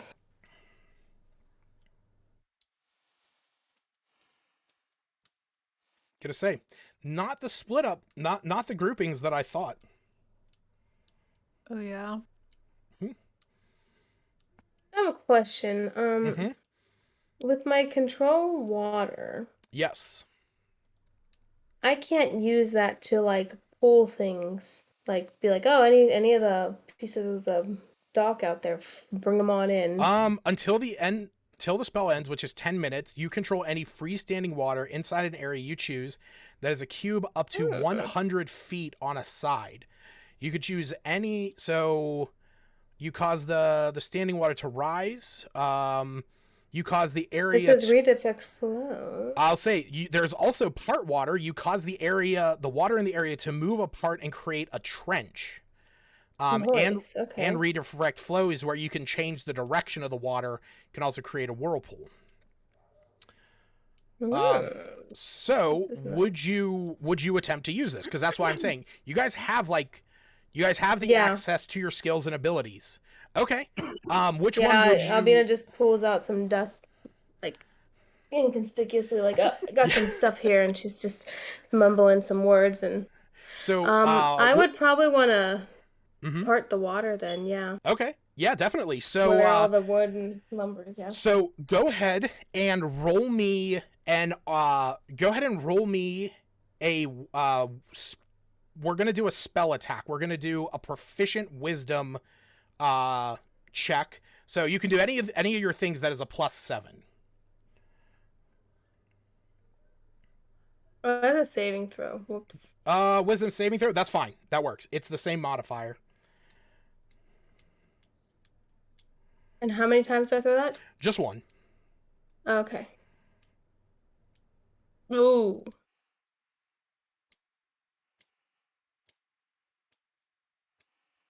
Okay.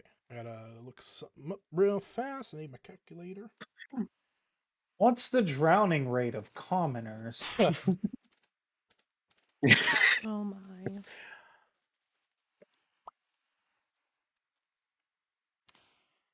All right. So, you while you are going about this, Cephas, you're just displaying these feats of strength, able to throw stuff over your shoulders with the greatest of ease. Um, you're basically moving everything for these guys and getting everything into place. Albina, you are trying to use your wisdom, your perception to note the places that need the most work. And in fact, at one point, you jump down into the water and you split the water. You pull out some of those pieces of dust that you are gathering up at the inn. You drop them into the water as you jump down, and the water just kind of repels away from you. You see a couple of the fishers who were actually in the water at the moment you did this, that were like trying to hammer away at some of the posts, and all of a sudden the water just kind of washes them out with it. You hear them just like, Oh. like swept away in the wash as they come tumbling out into this dry trench. They kind of look up and they see you standing there in the middle of all of it, and they're like, a bit of a warning might have been help. Oh, I scratched the back of my head. Sorry, guys. Just trying something new. And Valdi like looks down, she hears the commotion, she runs over on the docks, and she's able to see down, and she goes, oh, quit your blubbering. Look at that. We can get right down to the bedrock. And she looks over at you, Albina, and she says, hey, thanks for that. That's some quick thinking. Sure thing. Yeah, I've always wanted to try that. All right. So while you guys are doing this, you've split the water. You have some of the fishers that are down underneath right now working, and it's actually because of this. Since you moved that water, they're able to see that there was a boat that got like twisted and lodged underneath the one fishery building. And as a worker's trying to get that, Cephas and Albina, the two of you are standing there, and you hear this cracking and creaking sound as you notice the one building where this guy is working trying to get this boat freed, the one support on it snaps. And you can see that the building is starting to lean and is going to collapse down into this guy. What do the two of you do? Can I dash over there and put Yeah. myself Yes, I look over. underneath it to hold it up? So you're both within 15 feet, so you have full range of motion. Okay, go ahead and roll me an athletics check. While he is doing this, what are you doing, Albina? I'll probably look over and just like realize what he's up to and just be like, I'll help you, like run over with him. Okay. So are you Athletics, you said? Yeah, if you're trying to hoist this up, go ahead. I think I threw it. Okay. Yeah.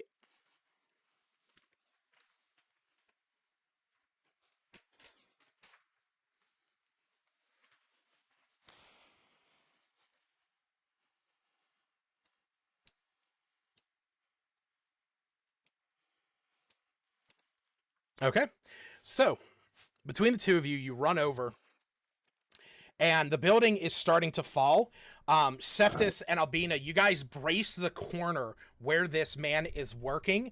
Everyone turns their attention over to you. You see that he looks up and sees the two of you like standing over top of him, holding up this building that's slowly starting to wear on your muscles and on your arcane sinew in Cephas's favor. As he is scrambling to try and get out of the way. Which he is able to do. He's able to move out of the way, and he ducks underneath the other one. Go ahead and give me a strength saving throw, both of you.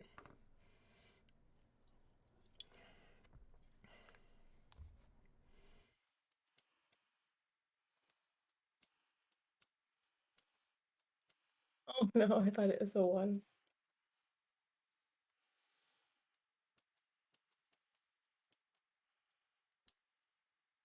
15, 17.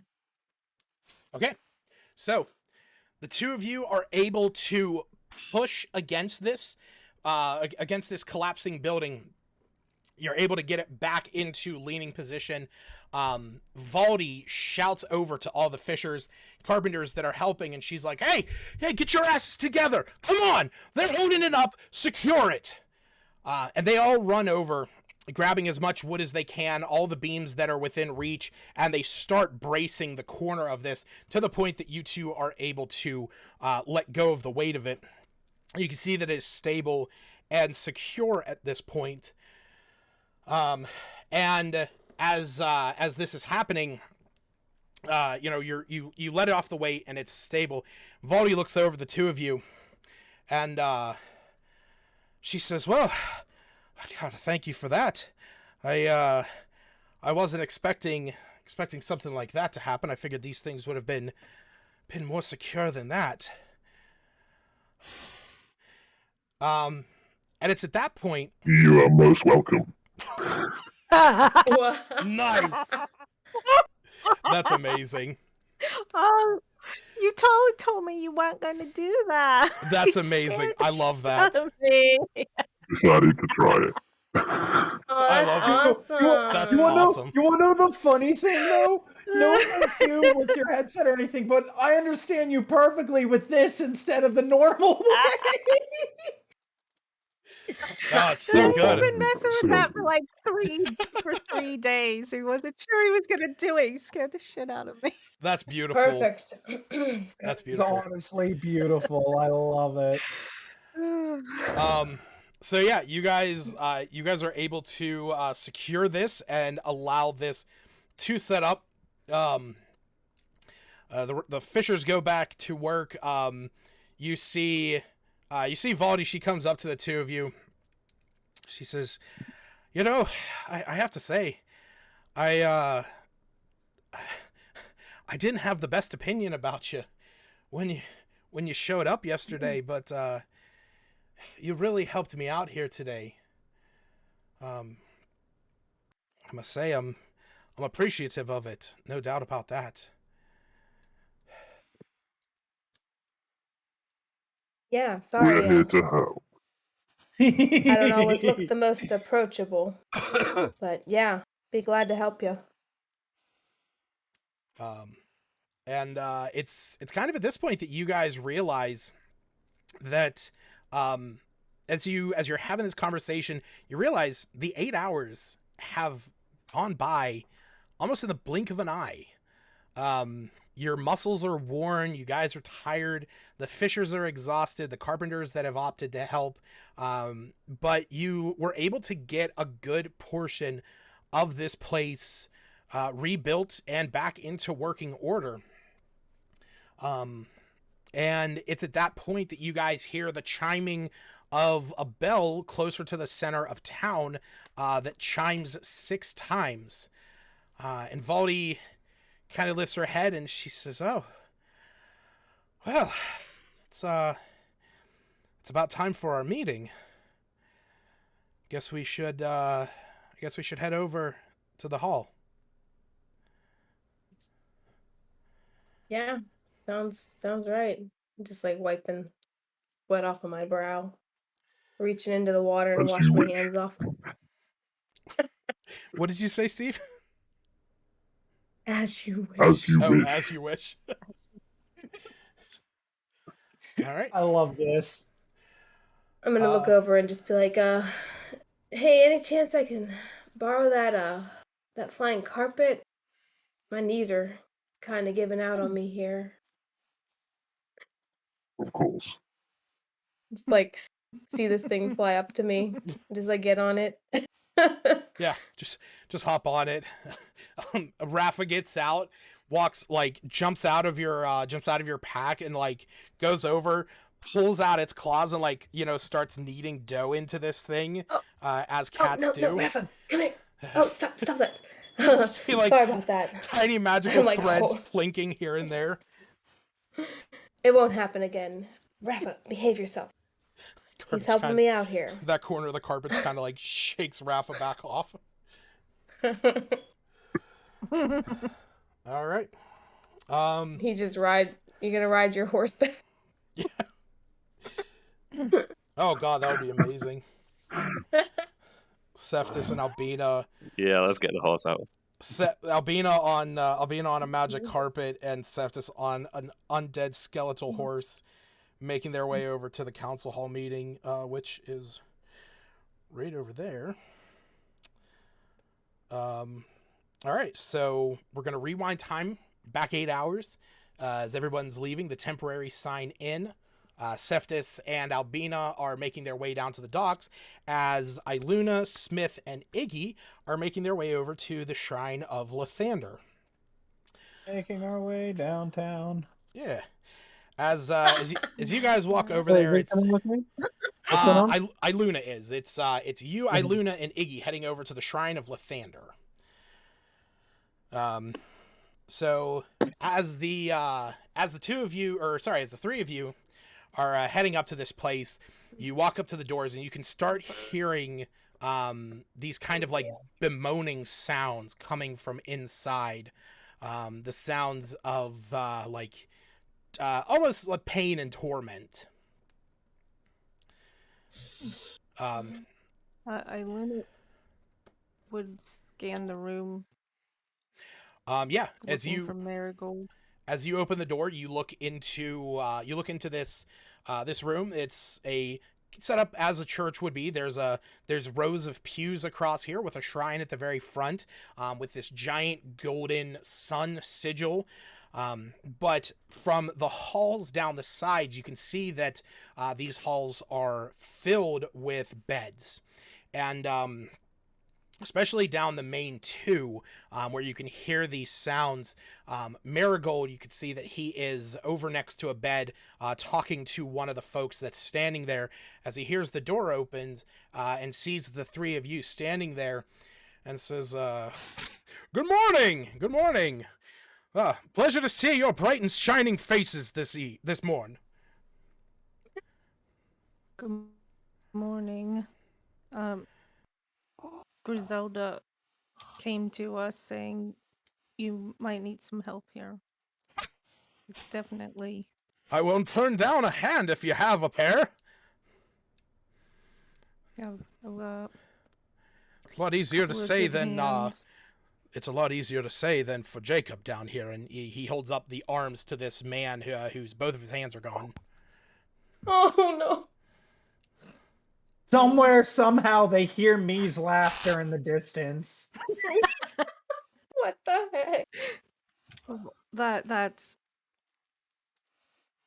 a Were they horrible robotic that hands? happened on the island.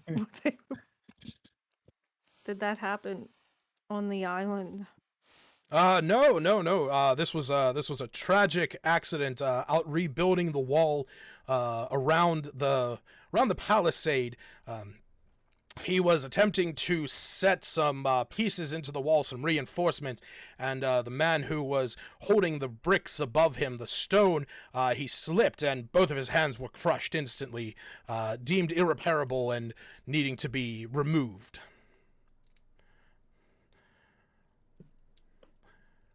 As you see, there's a bit of a silence across the room as you hear just one man going, "Oh, my side."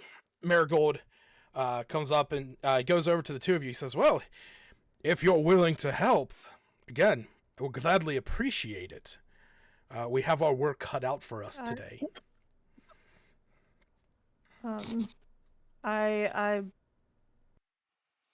since adventuring, I've become handy with a medicine or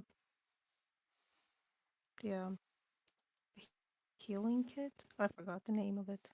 I mean, yeah, healing kits. He says, "Oh, we have a couple over here. If you're good with them, you'll definitely be able to do well with us." I'll do my best. I know there's a lot of injured with that storm and That there everything is. going on. That there is. And he looks over at Smith and Iggy, and he says, "And the two of you, I imagine you have, if Griselda sent you down here, I can only imagine that you have medicinal skills as well? Actually, unfortunately, not. I have very basic medicinal knowledge. Is there any other way I can be of use? Well, I'm sure that you would be able to help us out. Let me ask you something. What you are, I assume, based on your attire, you are a mage of some kind, correct? Yes, I'm a wizard. And Iggy steps up and he says, "Yeah. He shoots fireballs. I shoot ice." Says, "We're fire and ice. We're a team." And Marigold says, "Oh well, that is excellent." Says, "See, we are in the process of trying to diagnose a few of the folks around here." And he takes you over to one of the injured sitting on a table. And you can see that he has these small rings going across his entire body. Marigold looks at the two of you. He says, looks at the three of you, and he says, "They are complaining." He says, "A lot of our patients right now have these small rings on their body. And they are complaining of these burns. But there are no visible burns on their bodies, as you can see, which you can both see that there's no visible burns except for these small little red rings that are kind of randomly sparsed across their body." He said, "We have some experiments that we wish to run, some invasive, which I believe that if you are able to control fire as well as your friend says, you might be able to help us cauterize some of their injuries." And he says, in fact, and he goes over and you see him, he walks down to the end of one of the halls, goes into a chest. You can see in here he has a slew of papers, and it takes him a minute or two, and he pulls this out. And Smith, he walks over and he hands this to you. This is a spell scroll of the spell Cauterize. Is that a ritual? It is not a ritual. But he hands you that, and he hands you a piece of iron. Give me 1 second. I'm glad I'm not the one over there cauterizing. I don't want to be doing that. And he says, "Yes, I thought I had this laying around. If he notices your spell book. He says, if you want, you're welcome to copy this into your spell book. It might help us out today." Sure. Nice, And a free what's the story with that spell. again? It's called Cauterize. It is a first level spell. Iggy gets it too, right? He does not, but Smith could teach it to him in time. Oh, okay. Then Iggy gets some weird freeze burn one. Yeah, well, that's kind of the idea. Okay, so time and gold it takes is halved. So what would that be? So yeah, what it's going to be is it's going to take you an hour, and it's going to take you 25 gold. We can cover it. Yeah, you can use party funds. All right. So yeah, go ahead and add Cauterize to your spell book. The way that the spell works is you take a piece of iron in your hands, which you begin to heat it up so that it's burning bright red. As a ray of fiery energy jumps to a creature of your choice within 30 feet, the creature's wounds seal painfully, but it regains hit points equal to 2d4 plus your spellcasting modifier. The creature then makes a DC 12 con save. On a failed save, they have disadvantage on their next attack. So basically, it's as if you took a piece of metal to seal someone's bleeding wound. Yeah, wow. Oh. Little horrible. So, Iluna would also say, get out Solnasha. Okay. And I don't know how many berries that they've got.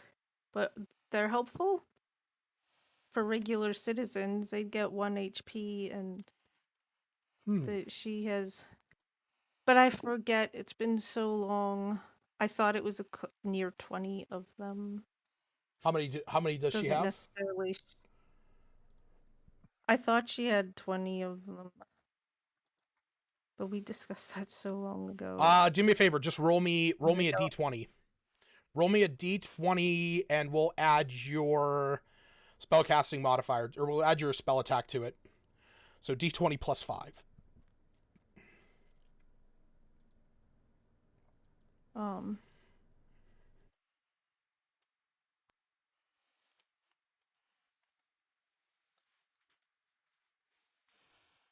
So there's 17. As you look across this room, you can see that there are 11 people that are laying here injured.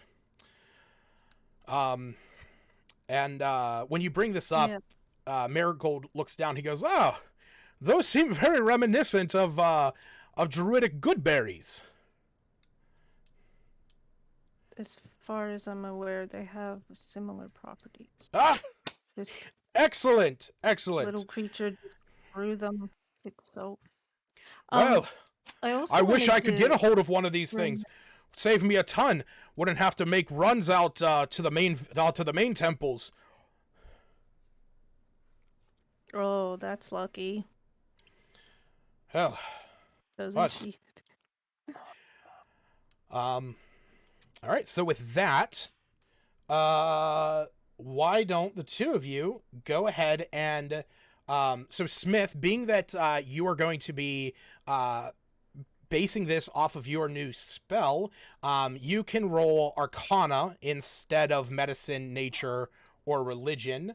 For Iluna, you can roll Medicine, Nature, or Religion. And again, you're going to make 3 of these rolls. Alright, so I'm rolling through Arcanas?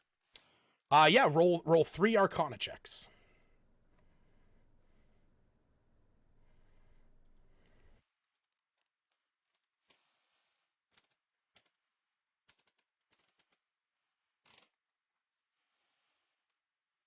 I was just waiting for him to finish. Mm-hmm. He's a pretty decent. Not too bad. All right. So, with so Smith, roll me 1 more, and Iluna, roll me 1 more, because we're gonna account for this with this is going to be Iggy counted in and the Bloom Crawler counted in. I got a 20. Nice. All right. Good. At 20. At 20. Well, I don't know. For roleplay, I was gonna say anime seems good at keeping children calm if there happens to be any children. Yeah, that's kind of the other half of this whole place is there's a bunch of the children. It kind of leads out to like a small area out back. So if you are having anime go out and watch the children, Marigold will look at you and be like, "Oh, thank you for that.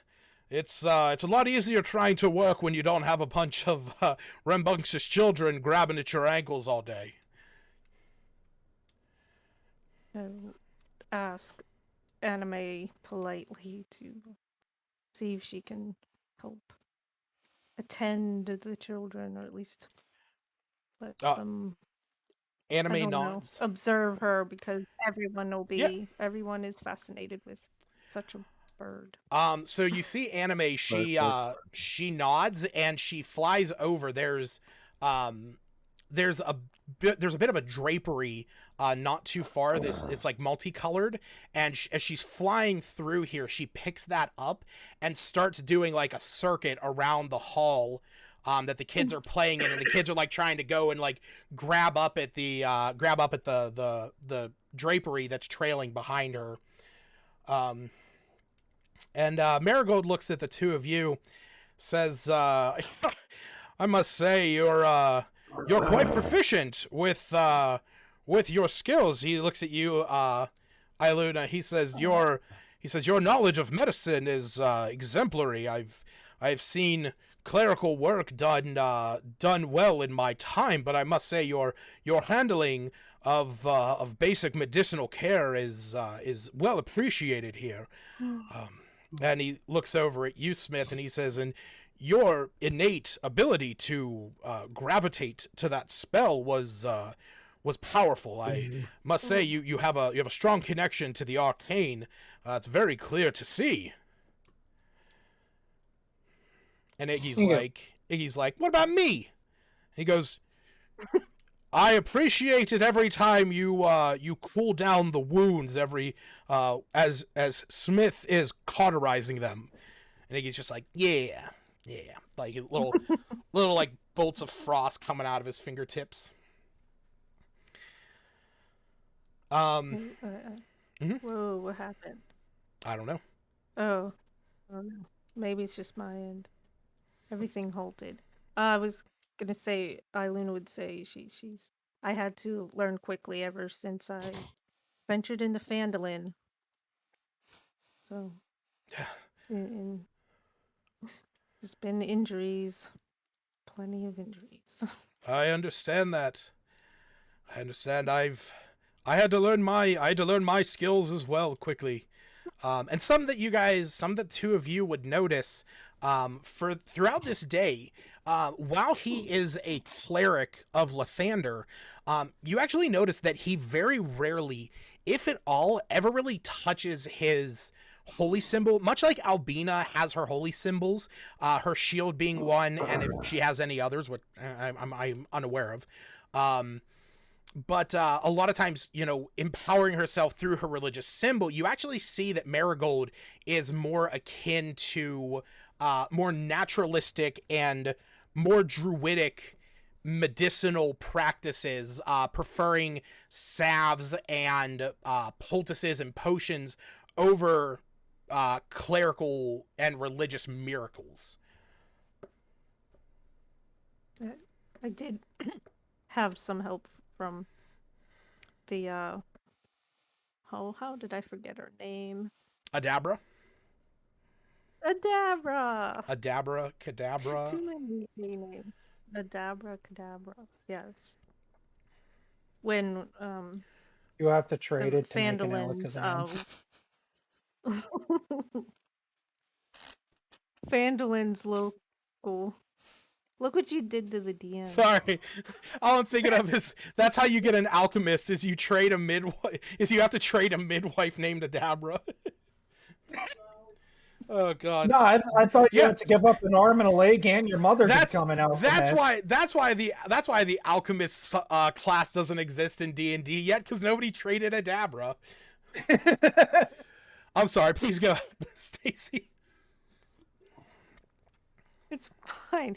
Phandalin's local midwife, and I guess she is an alchemist or something. She knows alchemy. She knows things. So she taught me a bit here and there. I see. She definitely be a benefit to your town here. Well, if all things go well, I would very much welcome her. I myself learned from I learned myself from a druid when I was young. You see, as he says this, as he starts to say this sentence, he's a gold dragonborn. He's like, there's so many lights and windows in this room that it's just filled with light. Like a shadow almost passes over the place as a cloud blocks out the sun. The luster from his scales kind of dips. He says, as a child, I learned from a druid as I escaped slavery. I was being transported with a small group of young dragonborn like myself to somebody out there in the world who wanted our scales. The carriage, it was a stormy day, and the carriage tipped over on a cliffside, and We were all stuffed in a crate.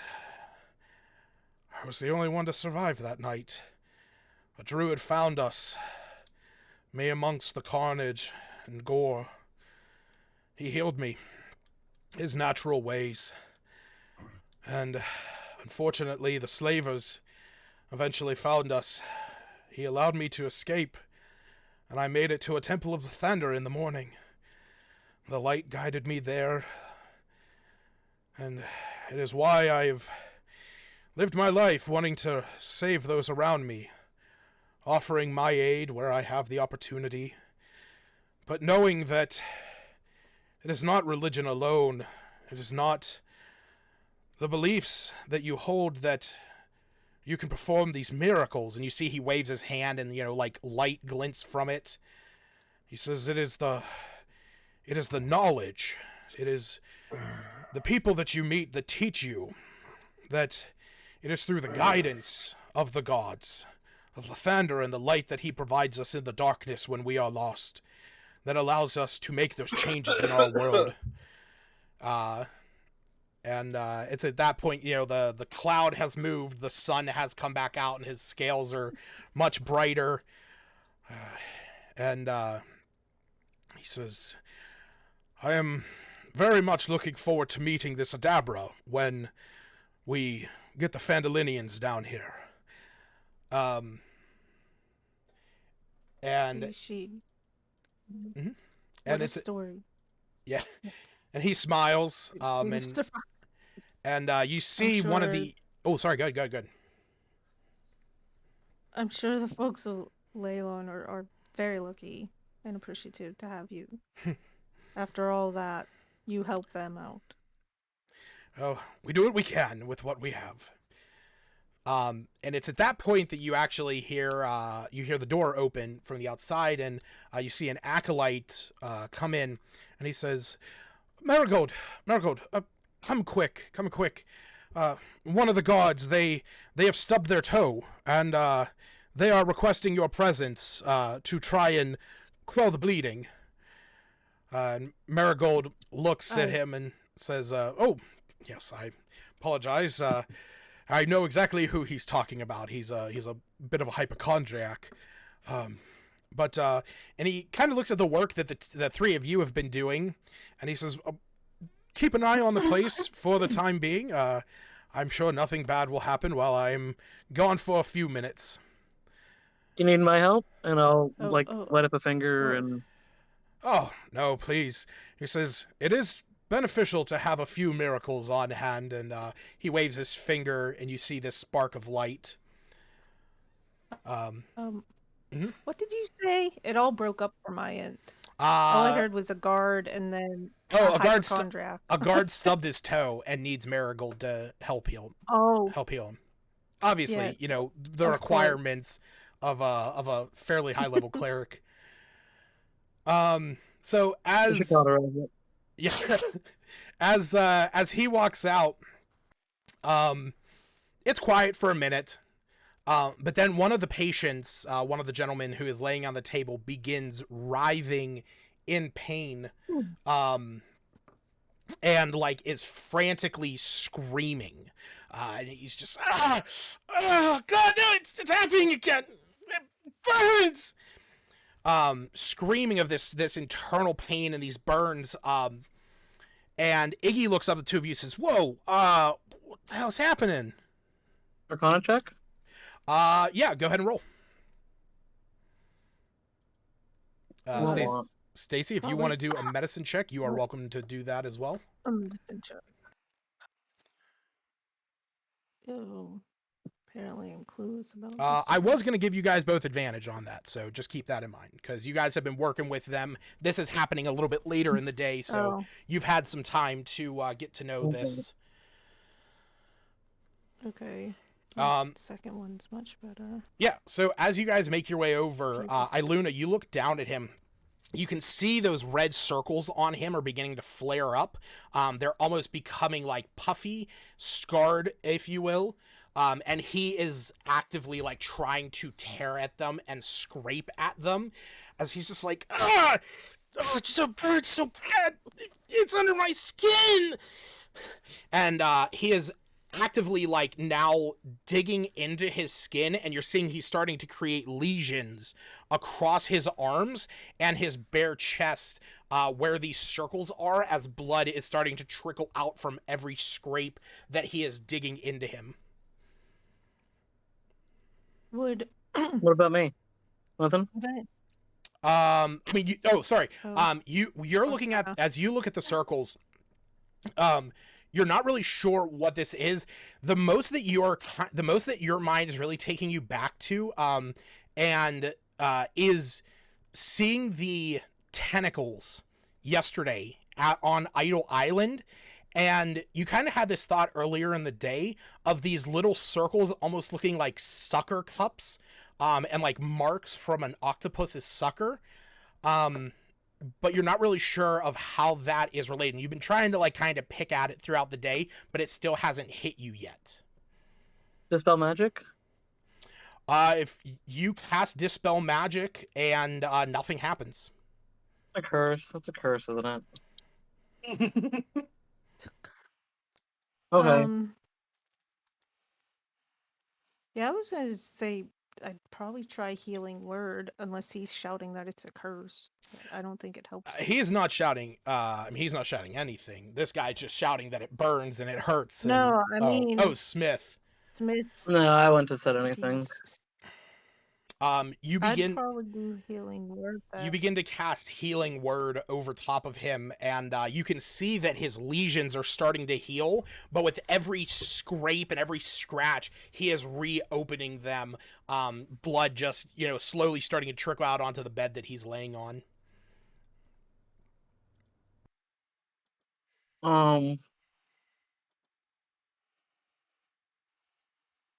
I guess I'd run out and go find the guy then, because he's more of a healer than I am. I'll say if you run out, he is nowhere to be seen. You actually don't know which way he went, so it's gonna be a little while before he's back.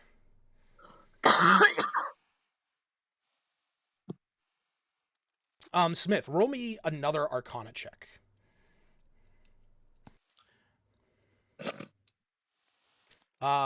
So Iggy looks up at you, and he says, "Hey, hold on, why don't we try this?" And Iggy starts to slowly cast, his icing hands, spell that he is slowly perfecting. You can see that as he does this, these rays of, or it's not rays, but this like swath of icy magic starts to cover over this guy laying on the table. And you see that he slowly starts, calming down for a second. But as that happens, and the spell ends, you see that after a minute, again, he is back to, this painful scratching and tearing. I would telepathically ask Anime to come and help me find this guy. Okay. Because as far as we're aware, he's going to be, I mean, she tries what she knows. I mean, the healing kit's not going to be better than.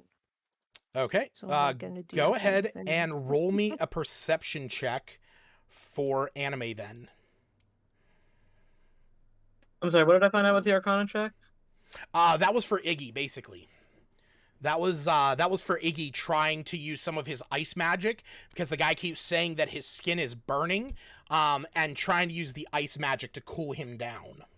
And that didn't work at all, or worked temporarily. It did, yeah. For that, those few seconds that ice sheet was covering him, he got about 30 seconds of relief, and then after those 30 seconds were up, that spell had already dissipated. It is just back to that pain again. Perception different from mine? It is. Just roll anything that's a +2. Can I prepare a chromatic orb, an icy chromatic orb, and just kind of have it prepared and have cold hands and just kind of keep that next to him or something? Does that do anything without actually casting the spell and shooting an orb at him? Roll me an Arcana check to see if you can do that, because we're gonna see how well you can focus your magic to do that. Copy rolls. You hold out your hand. Like you're thinking of the chromatic orb spell, like you're running through your mind all these different things that you could do in order to cool this man down. And you think about that spell and you're like, I know I have to throw my hand forward. He's like, maybe if I just kind of like eke it out, but as you do, you just see a few small particles of ice just kind of emerge from your hand. You feel that the somatic movement of hurling your hand forward is what empowers that spell. Anime is actively searching. She has not found or seen him yet. Do Are you... these lesions covering his entire body? As far as you can see, yes. They're, for the most part, they're kind of like, he is going after what is accessible to his arms, which is his chest and his arms, which at this point, the amount of scratching that he's done is creating these huge gashes in his body. I can't think of any way to help him. Iluna, do you head Just back in? keep him from scratching himself. Or hold him down. No, I feel like this guy's gonna be able to help him, so she'd try and, I don't know. So Other are you both you and Anime now out of the temple looking for him? Yeah, that's why Okay. I called her to help me. All right, so the two of you are out. Smith, you and Iggy are basically in here.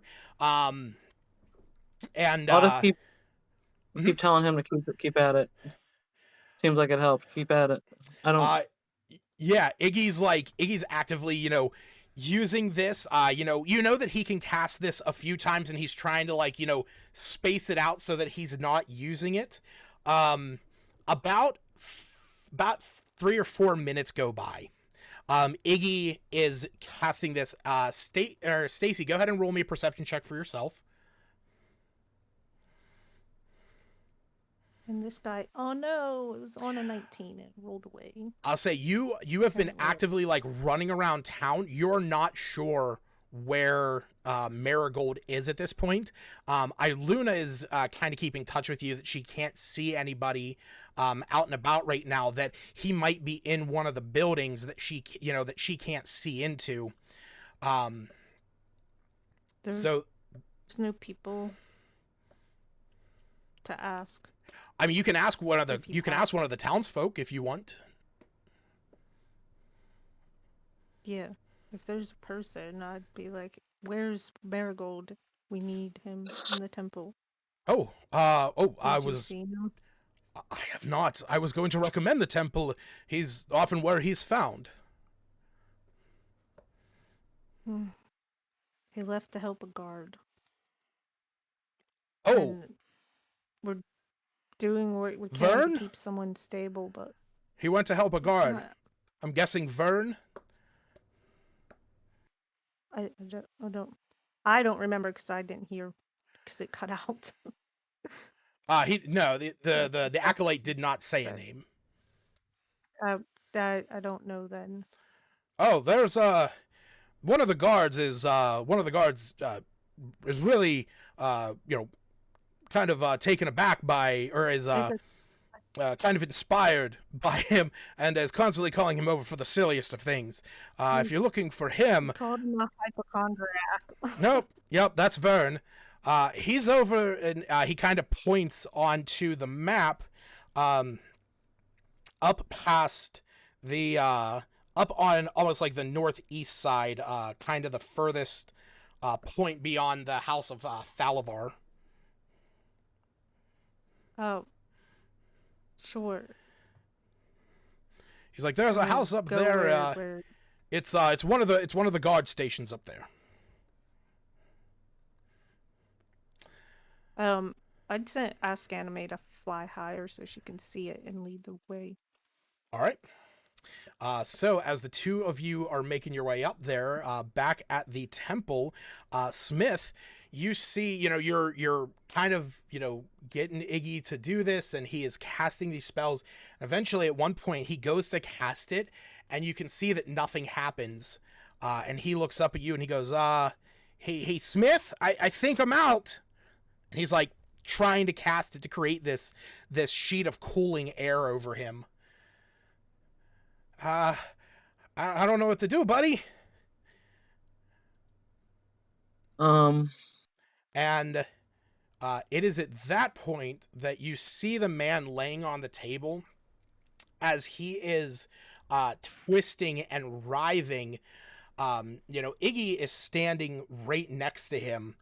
And he is looking over as this burning is starting to kind of take over him and his senses. And he quickly swings his arm, pushing Iggy out of the way.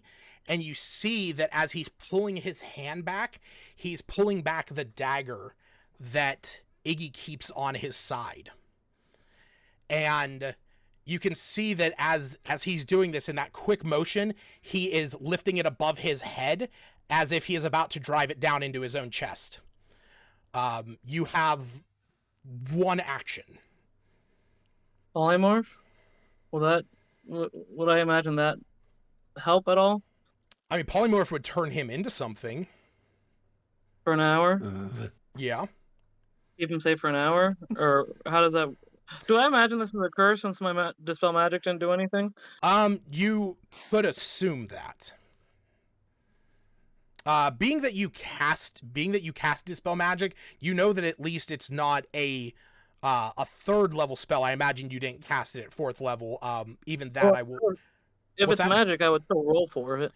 Oh, that's true. Yeah. No, it would have had. Yeah, it would have had no effect. Yep. Okay.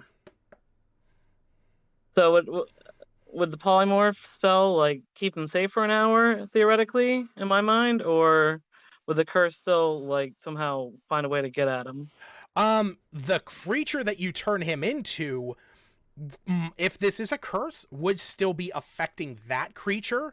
So it is possible that whatever you turn him into, might still be in that state of, panic. So I guess it would depend on what you turn him into that could affect how that is handled. And you could turn him into, technically you could turn him into anything that is a lower challenge rating than, you could turn him into anything that is challenge rating 0.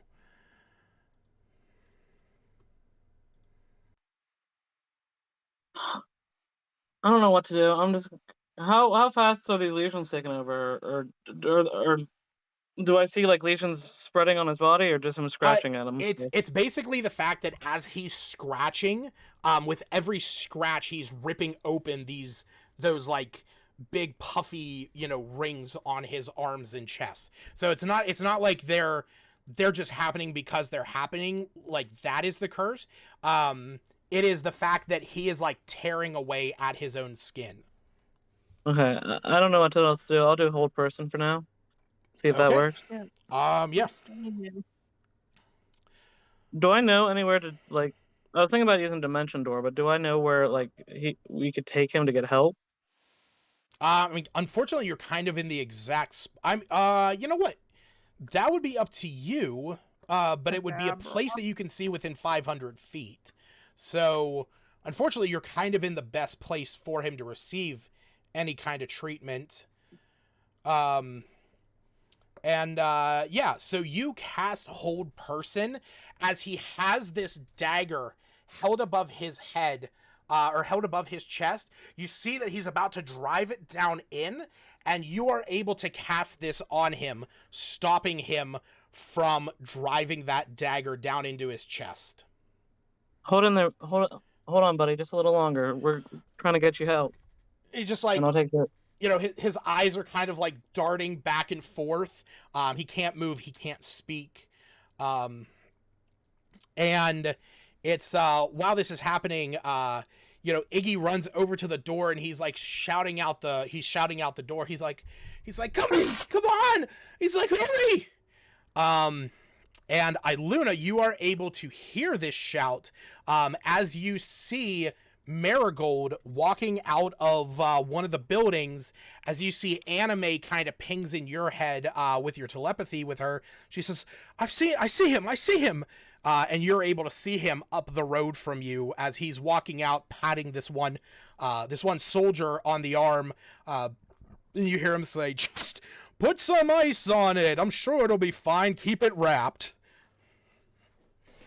Yeah. The response to Anime would be, fly down and get his attention. I'll catch up. Oh, like you're both within like, sight of him. Oh, they're both really close. Yeah. I was thinking flying bird's still faster. I mean, she was in the area before you, but you made it over to the same area as you were looking around for him. Yeah. So I'm there with him. Mm-hmm. I would frantically shout, Marigold, somebody is having a severe attack of something. I did my best. Our wizard is helping with just trying to cool him down. We need to go. He's tearing at his flesh. Oh my. Yes, absolutely. Healing word did not do anything for very long. You performed a miracle on him and it did nothing. Yeah, healing word. That's what he calls any spell a miracle. But it didn't do enough. It didn't. I see. Did it it healed him and then you basically? I mean, it healed him. It sealed up all of his cuts. But then he just tore them back open again. It didn't help his pain. We need to go. Yes, absolutely. And so with that, you see that he starts off. You both start off running as quickly as possible. You're able to make it there in just a few minutes. Smith, you can feel as every minute passes that you are holding this person back from trying to gouge or stab their own heart through. You can feel that their efforts are starting to get stronger. Iggy's standing at the door and he goes, hey, here they come. And through the door, you see Iluna and Anime come through with Marigold right behind. And he says, Thomas. Oh yeah, good. I'll shout that I think it's a curse because I tried using dispel magic and it did nothing. I see. Well, I am not able to perform that miracle today, but I can. And he kind of looks around. The three of, Smith, go ahead and roll me 2 Arcana checks, and Iluna, go ahead and roll me a medicine check.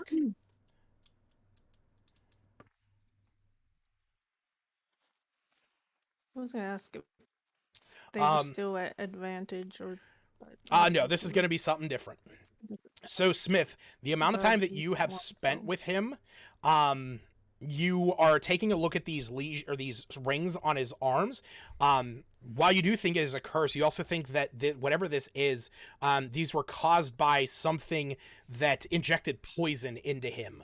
That is causing his skin to burn and these locations to stay where they are.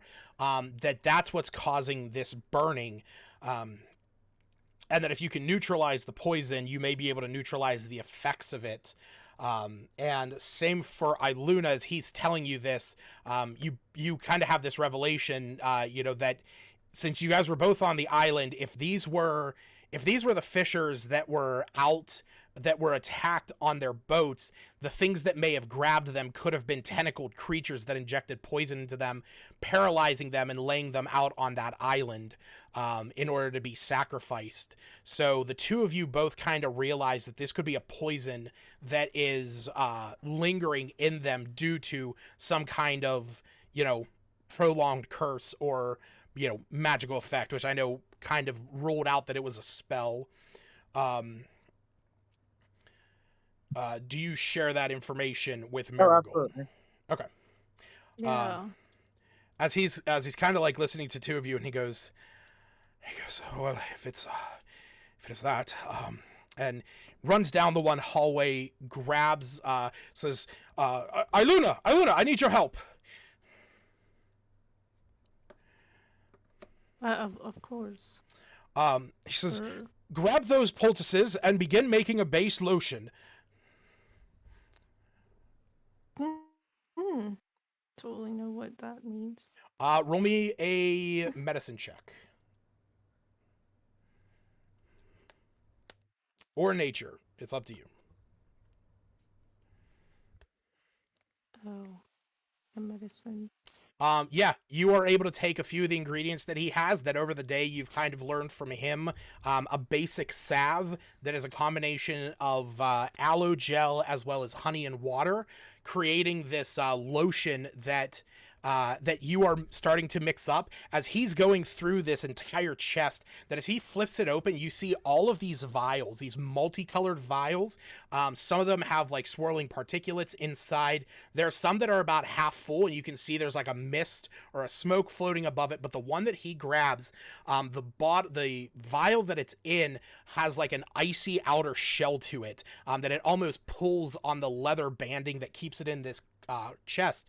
And he takes the lotion that you created, and he slowly pours in a few drops, puts the stopper back on, puts it back in his thing, and starts to shake this up as he goes over. And Smith, it's almost at this point that you can start feeling that resistance coming from this man laying on the table, that you feel that your concentration, while it is strong, that his will to end his own life is starting to overtake.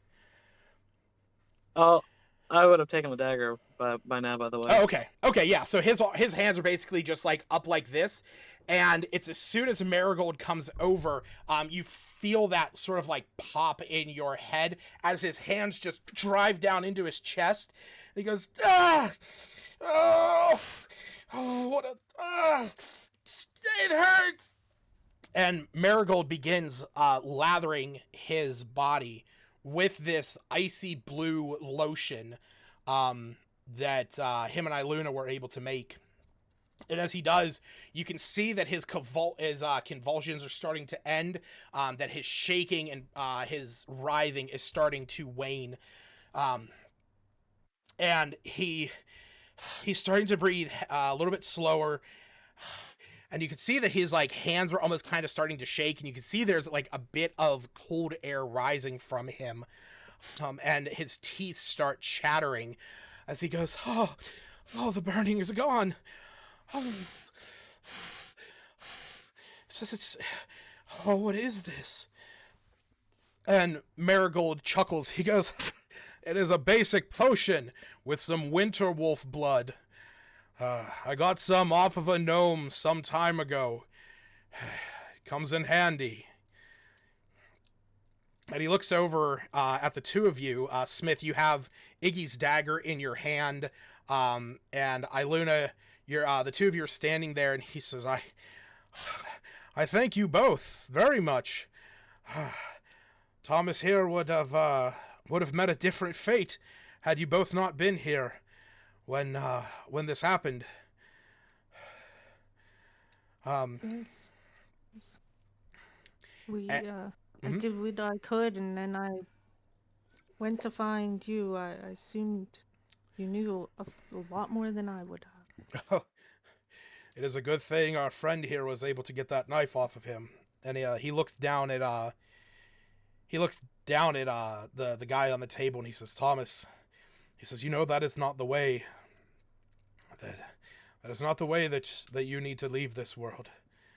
And Thomas just kind of looks up, and his teeth are chattering. He says, "It just hurts so bad." And it's at that point that the door to the temple opens up, and you see a man walking in, with a young boy in tow. Iluna, you recognize this young boy immediately as Glenwell. And Oh, is it? Mhm. She would greet him.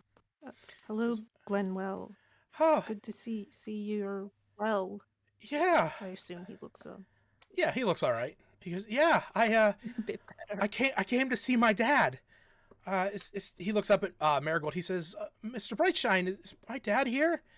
And Marigold steps to the side and like allowing that line of sight between Glenwell and Thomas. He says, he's right over here. We just applied a new salve to his skin. He was having a bit of a reaction, but he's doing well. I'm sure that your father would love to see you right now. And Thomas is kind of like shaking and like looks over and sees Glenwell who's running up. Glenwell throws his arms around around Thomas's neck. And he says, "Hey, Dad, I heard you were over here. I was talking to Mom last night. I heard you were on that island. Bernice and I were okay. They saved us." And pointing to the two of you, and Thomas looks up at the two of you. He says, "Yeah, they saved me as well." And it's at that point that you see the acolyte. He walks over into the room and whispers into Marigold's ear, and Marigold, he presses his head up. He goes over to the one window, and both of you being elves, you can just hear the sound of the council hall bell ringing 6. And Marigold says, "Well, think the day went by so quickly. Well, I guess we should be making our way over to the hall. It's been an eventful day, I will say." Can say that again. Luna would have a humbled expression on her face after the little family reunion. And I don't know where Anime went. She's there. She kind of was just resting on one of the beds. Well, I was just imagining she may have gone back to the children, but that's unimportant. So that's up to you. All right. So with that, the three of you start to make your way over to the council hall. Along the way, yep, good. Say, Luna would ask what he had again. Who had what? The blue liquid, the one that he. Oh, yeah. As you guys are walking over, you ask about that. He goes, "It is winter wolf blood. It is quite hard to come by. Winter wolves are not the easiest things to kill, and often they are considered mythical creatures around these parts, but up north, they are a little bit more accustomed to the frigid temperatures up near Icewind Dale. I am good friends with a gnome up there who worships Lathander himself. He's a good friend of mine, and we both studied at the same temple. His name's I think Copper. I'm having a PTSD attack right now. Copper Knobberknocker is his name. Oh, I am most definitely having a PTSD attack now. If you ever get a chance, he's a good man. He studied artificery in time, and a friend of his was able to get him a vial or two of this blood, and I was able to procure it off of him. As I said, while religion is the guiding light in my life, knowledge and intelligence and wisdom is my practicality and how I interact with the world." Quite understandable.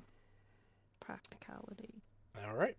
So, third verse, same as the first. We will roll back the clocks to 8 hours prior. A whole lot louder and a whole lot worse. That's right. Is that the continuation of that saying? Second verse, same as the first. Second verse, same as the first, a whole lot louder and a whole lot worse. I fucking love it. You never knew that? No, I never knew that second part. Let me grab a drink of water real fast.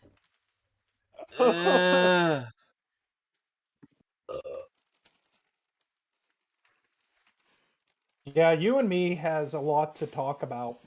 Yeah. Also, Lucas, Yeah.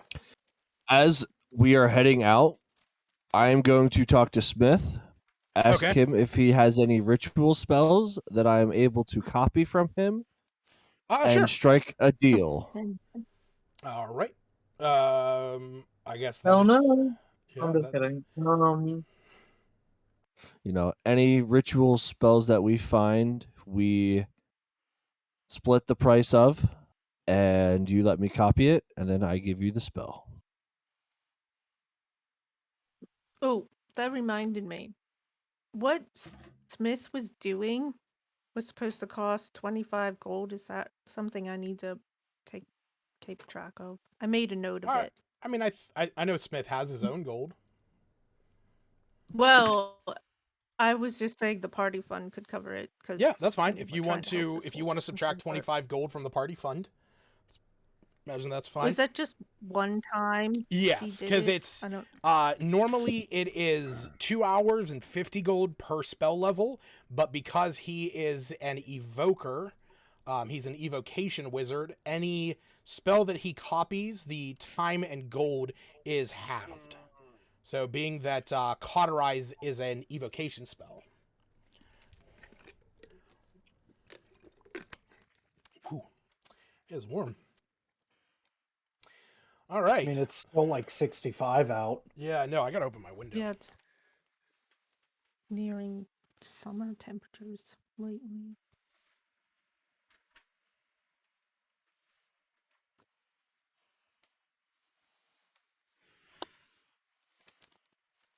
All right. So, me and you guys, You and I. no, I's dead. The two of you head up and you make for the eastern entrance to the town.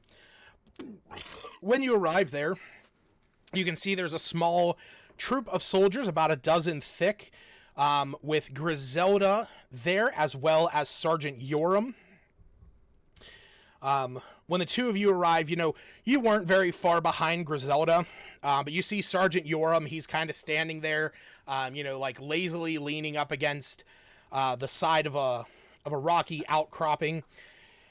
And I was gonna say, just as we're walking up, me's gonna look to you and be like, I think this group might be well more funded than we originally thought. This could work in our favor.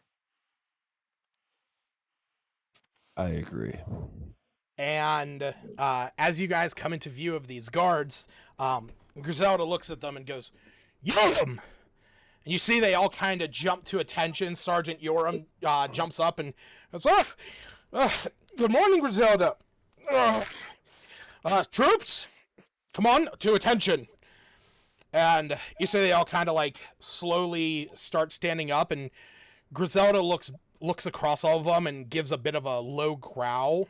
And you see that they all kind of stand now at a little bit more attention. She says, now, you know what the deal is today. We've already discussed it. We must do the rounds, cross the perimeter, make sure that everything is in order, make sure that there are no holes, make sure that there are no cracks in the outside, and make sure... Oh, shit. What happened to Discord? Much better.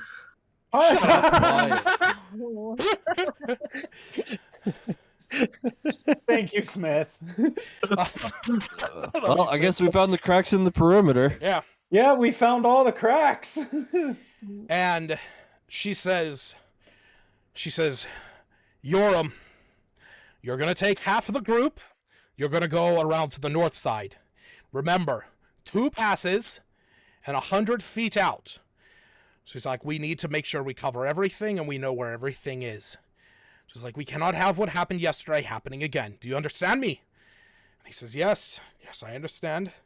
And he sees the two of you standing there and he says, are the adventurers going to be traveling with us today?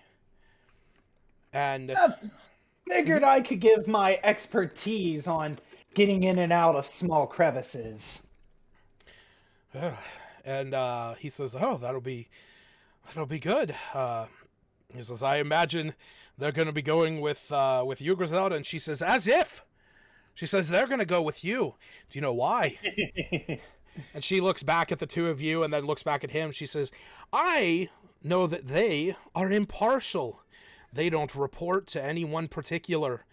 They are going to tell me exactly what happens when you're leading the troops out on patrol. Because from what I am understanding, you were the one to mislead the rest of the group and cause the last entry. So, this is why you're going on the north side, where the deeper part of the forest is. And you're going to do everything you can to find where they broke through the line. Do you understand me, Yoram?" And he says, "Yes, I do. I understand." And she says, "I know that I might not be your senior officer, but I report directly to Lord Neverember, and he's the one that signs your checks. So, if you're done listening to the words of that damned wizard in that tower, go do your feckin' job. Do you understand me?"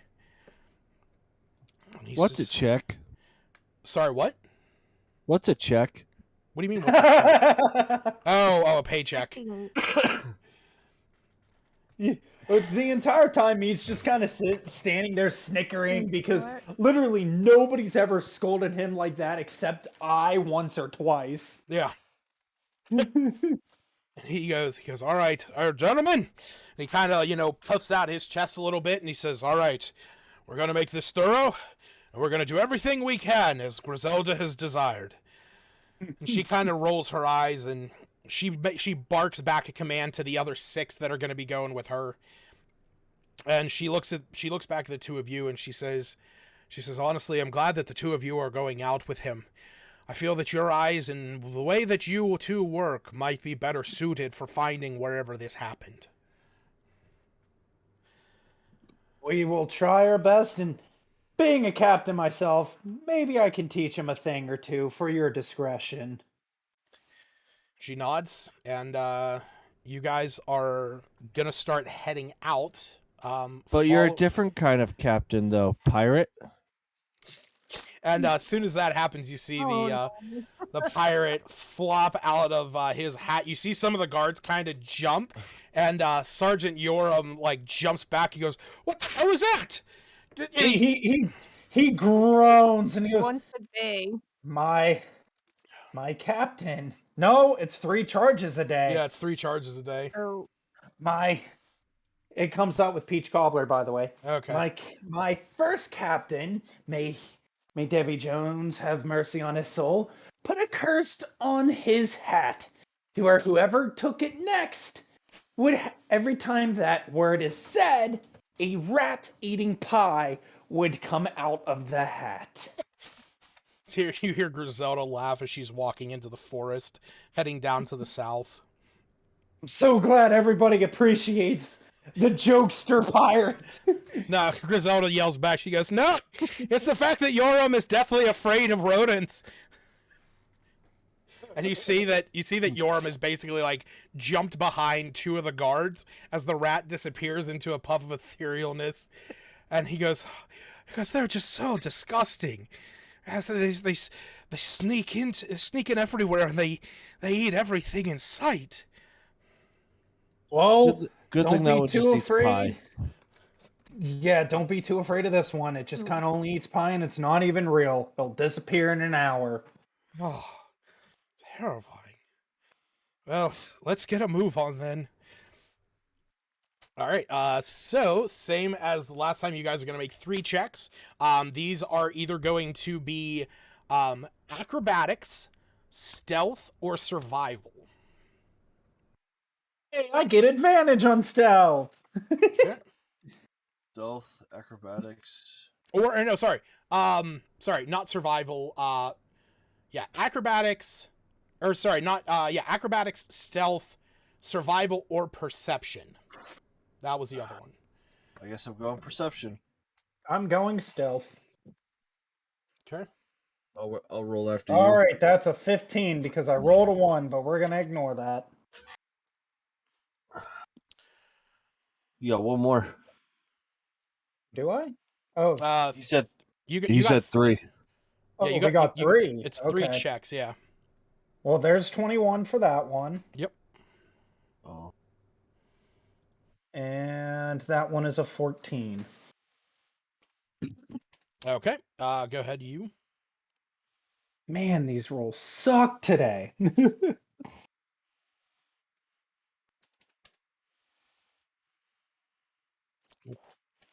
I will say you both got 50, which is the threshold to pass it. There is a bonus to succeed 60, which only Seftis was able to do. I bet you if frickin' me would have rolled higher, we could have hit it. Well, Probably. it's. I mean, you both hit 50, so it's per player is the way that this works. And so as you guys are going through, you know, you're noticing these small imperfections along the walls, places where if somebody, you know, wanted to disguise a way in, they could. And you guys are kind of picking this out, but you're noticing that as you're going along, Sergeant Yoram really does not have his heart in this. He's kind of just like walking along, like his arms are swaying. He's like grabbing onto a tree branch here and there, just kind of like moseying along. And he's like, "Yep, gentlemen, that's search over there.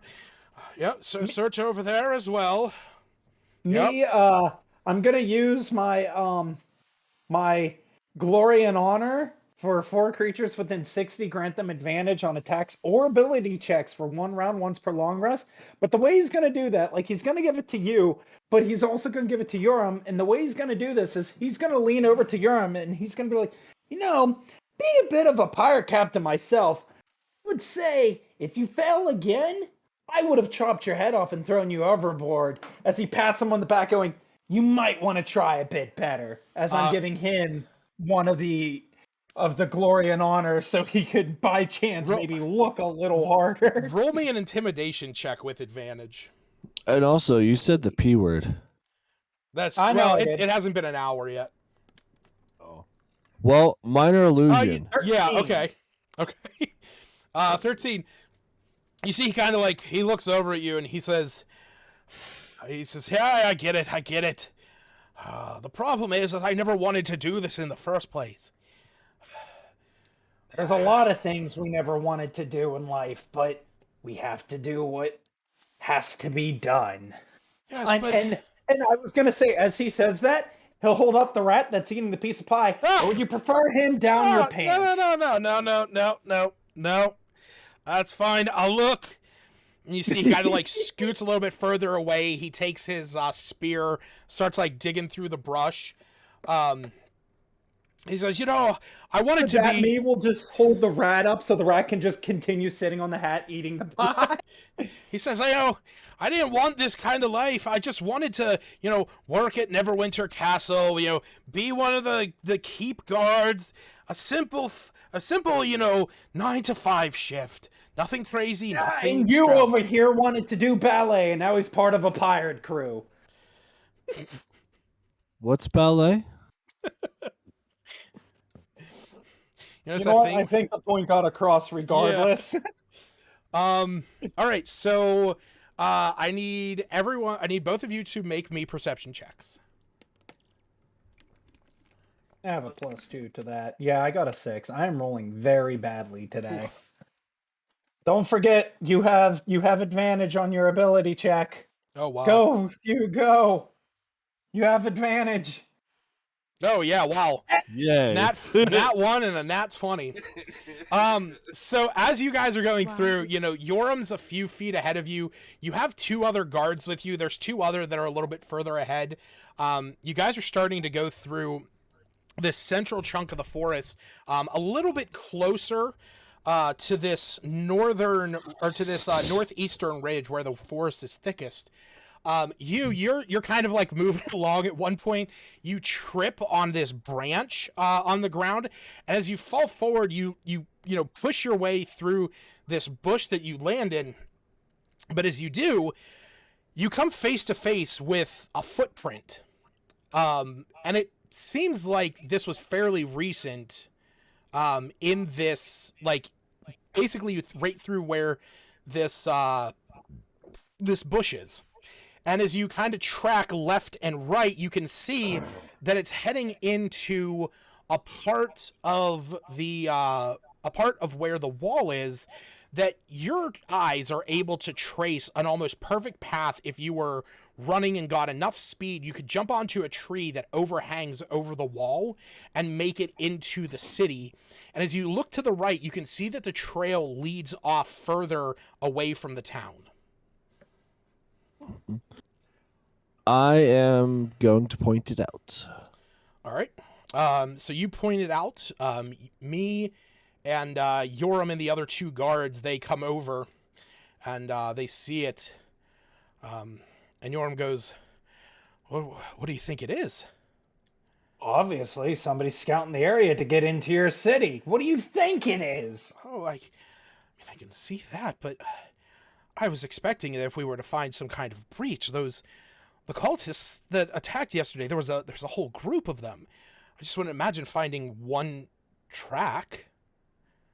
You don't know much of how this all works. Usually you send a scout first. You don't send the entire group at once. Let's follow the footprints, and I guarantee you we might find that group. All right. At least then you can report back to your captain, and I'll even put in a good word for you saying that you did a good job. And, No. and he nods and he says, "All right, yeah, let's go check it out." And he yells Are up. these Mhm, go ahead. footprints leading in or out of the fence line? They are leading away. Away. Okay. Yeah. You see that the guard that is or the two guards that are ahead, Yoram yells up and he says, you two. He says, come back here. He's like, you two stay here. The five of us, we're gonna go and check on wherever this track leads, but we want you here just in case something happens. If you need to run into town, we don't want to be too far away. And you see one of the guards that's standing there. He says, you think it's safe? Shouldn't we go and get anyone? And the other guard says, oh, come on. One set of tracks? What's the worst that could happen? And, Don't worry, I'll keep your captain nice and protected. He says, staring at the captain as the rat just takes another nibble. Yeah. With an evil grin on his face. Yeah, you see a shiver go down his spine. All right, so the five of you, the two guards, as well as Yoram and me and you, you guys start making your way following this track. Roll me survival checks.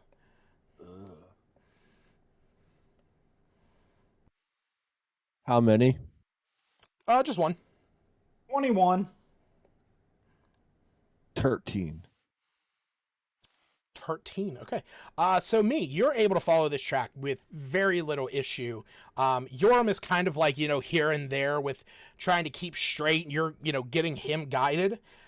Yeah, I was going to say, as this is going on, me's like attempting to somewhat train him, and like the way that me does of just slight psychological torture and making the man hate him, but he's trying to give him helpful advice and teach him how to do it, whether he likes it or not. So as you guys are making your way along, it eventually comes to a point where ahead of you, you see a sort of rocky outcropping. There's a number of trees around here, as well as a couple of rough bushes. And the two of you are able to almost instantly pick this out, about what needs to happen here. But Sergeant Yoram, as you guys... Oh, I forgot to have these guards here.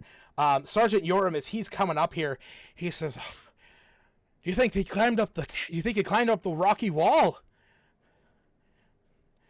Where we gonna have to go around? That's a hell of a hike.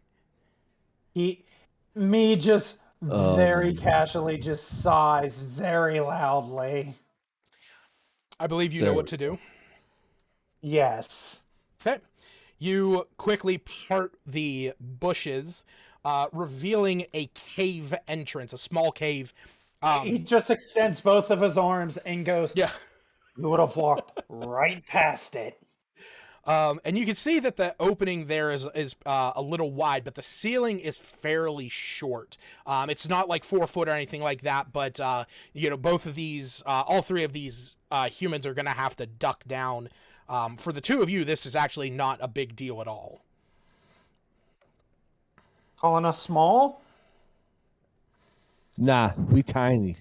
It's right here in my thing. If you call him small, he stabs you. I mean, you are Oh. small. All right, and so do you guys head into the cave? Yes. All right. So, you start making your way in.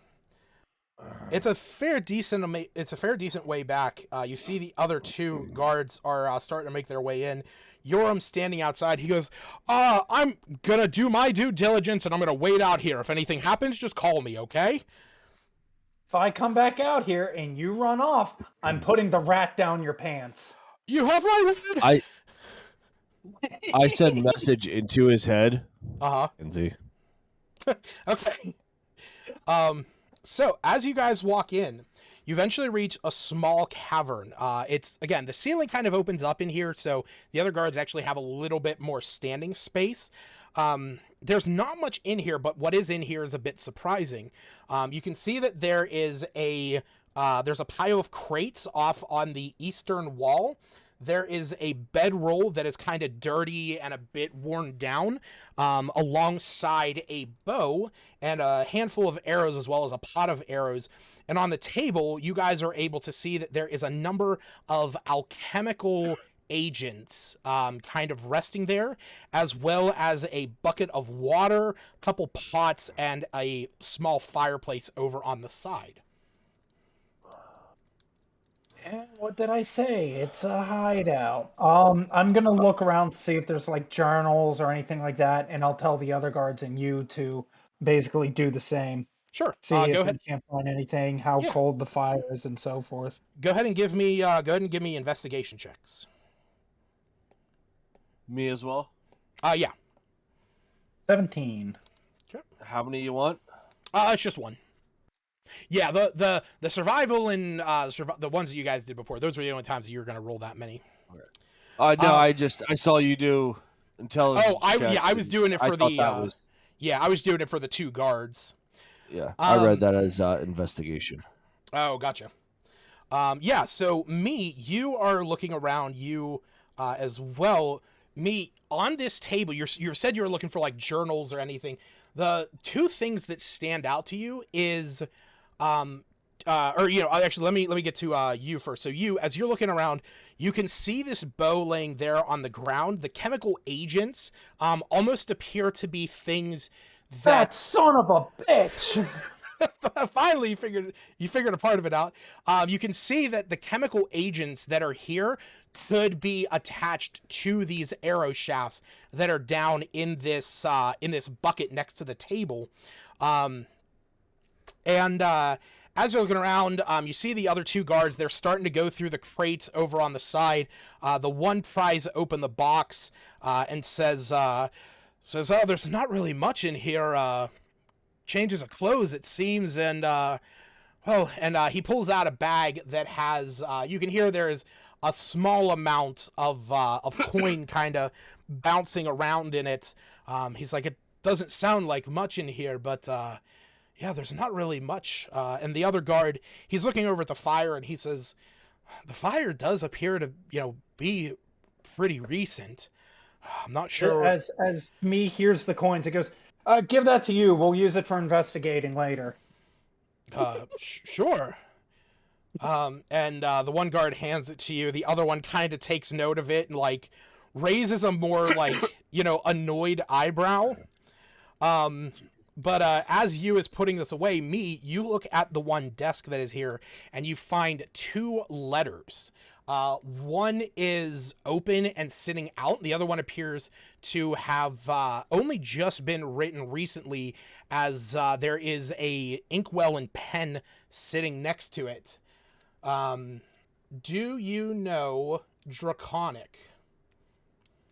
Yes. Nope, Oh, but you does. okay. So yeah, As I'm so, holding it up, and I'm like, I can't. You're the one that can read this crap. yeah, you can see the lettering here. It's these like strong, almost looking like, you know, what a dragon would etch into rock. You're able to see this and recognize it as the Draconic language. You hand it to you, and you, as you start reading it, the first letter reads, the egg was last signaled around the region of the Sword Mountains, near the town of Phandalin. Oh shit. Right as my page fucking closes out, because I'm not hitting it. All the scouts were killed, but the beacon was able to be triggered.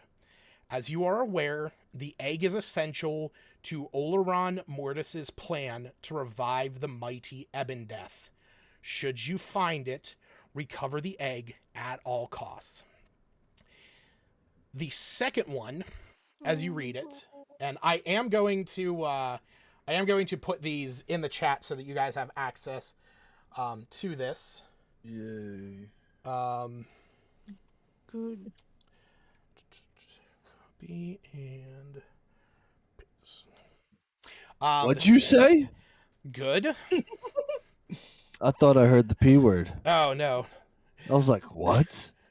The second We finally broke him. The second letter says, and you can see that the first one is written almost like in a more official capacity. The second one is the one that appears to have just been written, and it reads, I believe I have found the ones in possession of the egg.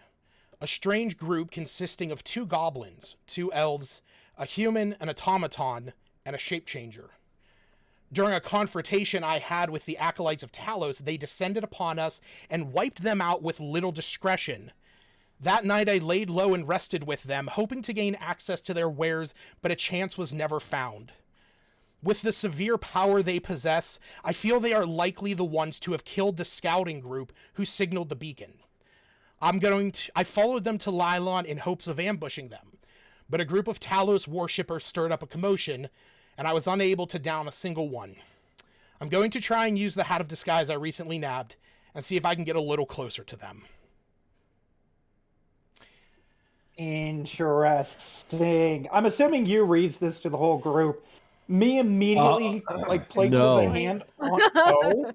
Um, Or do you just read it to me via message? I'm gonna read it to you via Goblin. Ooh. Okay. Me will just respond back in Goblin.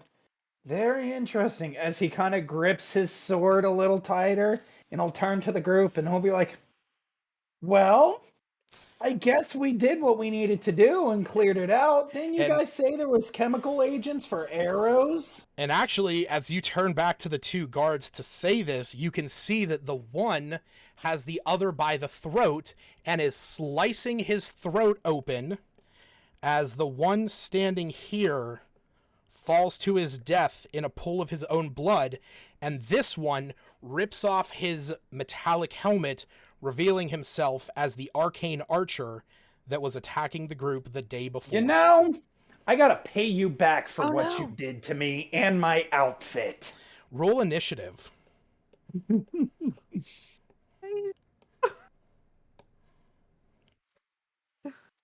21. 21? You can see that with this, he takes a quick dodge back. Oh shit! Did I never start it? Fuck. You can see he takes a quick dodge back. In his with his disguised self, hiding the fact that he had this bow on his back. He makes a quick dash towards the one wall, pulls out his bow, strings up an alchemical charge, and shoots a concussive blast in your direction. That is going to be a 19, and that's going to go after me. What do I need to roll? And what bullshit can I pull to avoid this? Well, you do have uncanny dodge. I do. Which would allow you to have the damage. Because you are going to take 13 points of piercing, but I need both of you to make DC 16 strength saving throws. Oh, I'm gonna fail the strength saving throw. But question for you. Mm-hmm. Hold on. I need to check something here. Getting damaged. You might be. Can I only use a reaction? I can't use a bonus action. For what? I was gonna trigger my ghost step tattoo to enter a ghostly form, so I would have No, resistance. you would only be able to bludgeoning, use your piercing, reaction. Damn. Okay, I'll use uncanny dodge then. 'Kay. So what was the damage? The damage is going to be 13. So half of that is 7, because it's rounded up. Okay. And then you said strength saving throw? Yep. Yeah, I have a -1 on that. Well, you Well, could- 16. If I it was- meets it, it beats it. Yeah, I was gonna say you actually did hit it. All right, so you are knocked prone, as you take 15 points of bludgeoning damage, as you are Cool. knocked prone. Me, you take 7 points of bludgeoning damage. It is you that is knocked prone. Make a deck saving throw. I Hellish hellish rebuke. rebuke. Gotcha. That's a nat 20, baby. Damn. I know I could take some half damage. So, wow, decent. That's still 15 of hellish flames erupting Yeah. around him. You know what?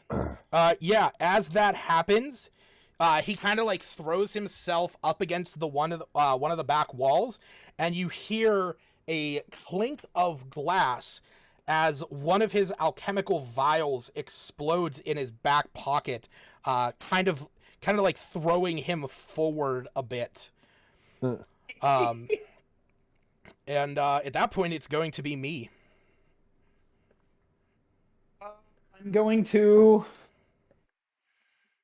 I'm debating here if I should go up in the. Yeah, he seems ranged. Screw it.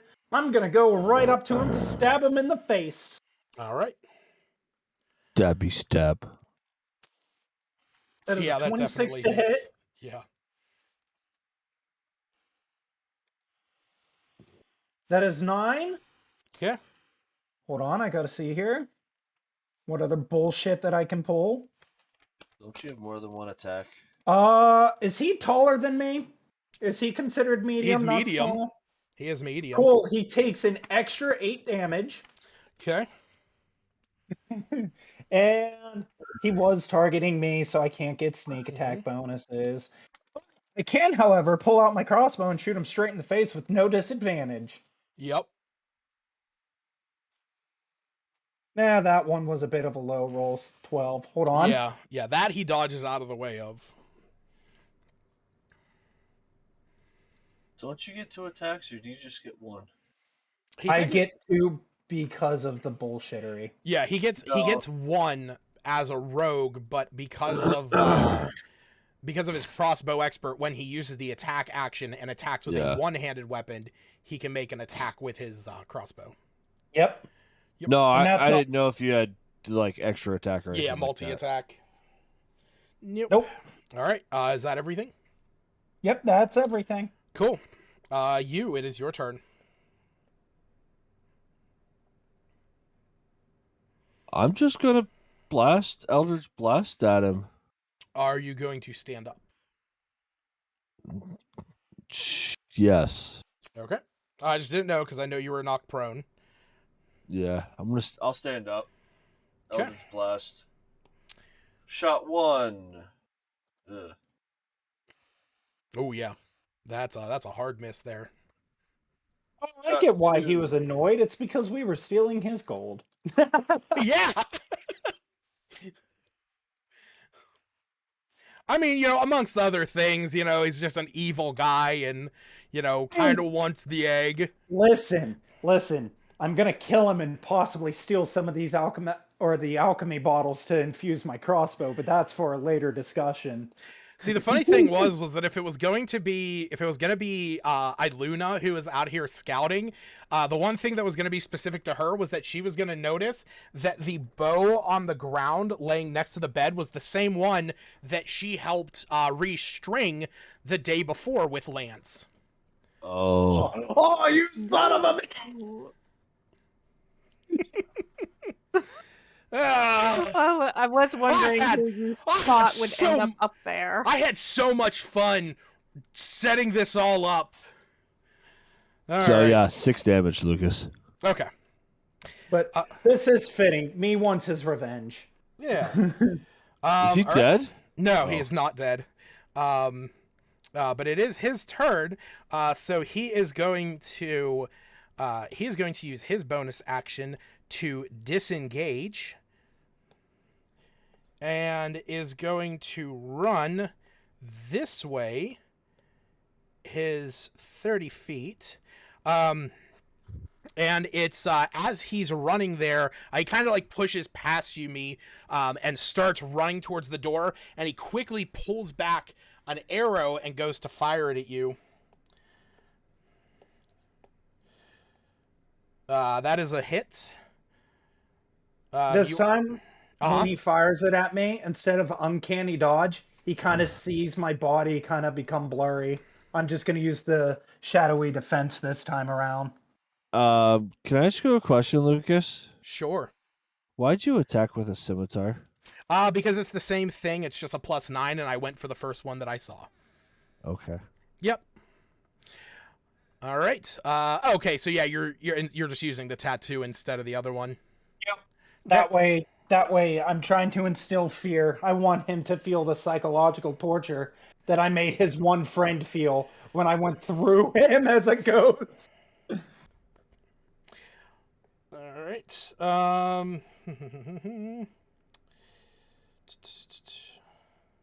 Phenomena. All right. So that is going to be a 44. So that's going to be 22 points of damage because that's what you're taking as half. Ouch. And you also need to make Strength saving throw. yeah, you need to make a strength saving throw. That's a 15. All right. So as this happens, you see a, it hits you, and you try to go incorporeal, but as soon as it does, this alchemical goo just kind of explodes out from it, and you are in this goo that is surrounding you, that is now going to have you restrained. Interesting. I know how to counteract that next turn, but that's besides the point. Well, it is your turn. As you see that he looks down the hallway, you hear the voice of Sergeant Yoram shouting up, "Everything all right?" As he yells down the hallway, I'm gonna trigger my bonus action to use my ghost step tattoo and phase through the goo because I cannot be restrained or grappled. I am now resistant to bludgeoning, piercing, slashing, and so forth. I can move through creatures and solid objects. All right. So you turn incorporeal until the end of your next turn. So I rise out of the goo and I just yell down the hallway, "It's the damn archer that shot me down last time. Get your ass in here and do your damn job." As I go over here to stab and shoot him. All right. Or I can only stab him, I believe, because the crossbow. Right, because that was your that was your bonus action.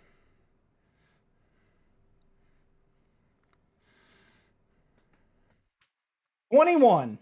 22. Or yeah, 22. Yeah, that hits. That is 13 Me can't damage. math. Me can't math. Nope. All right. His intelligence was only 13. As soon as this happens, you see Sergeant Yoram. He's standing down here. Goes, Ah! Wait. Yep.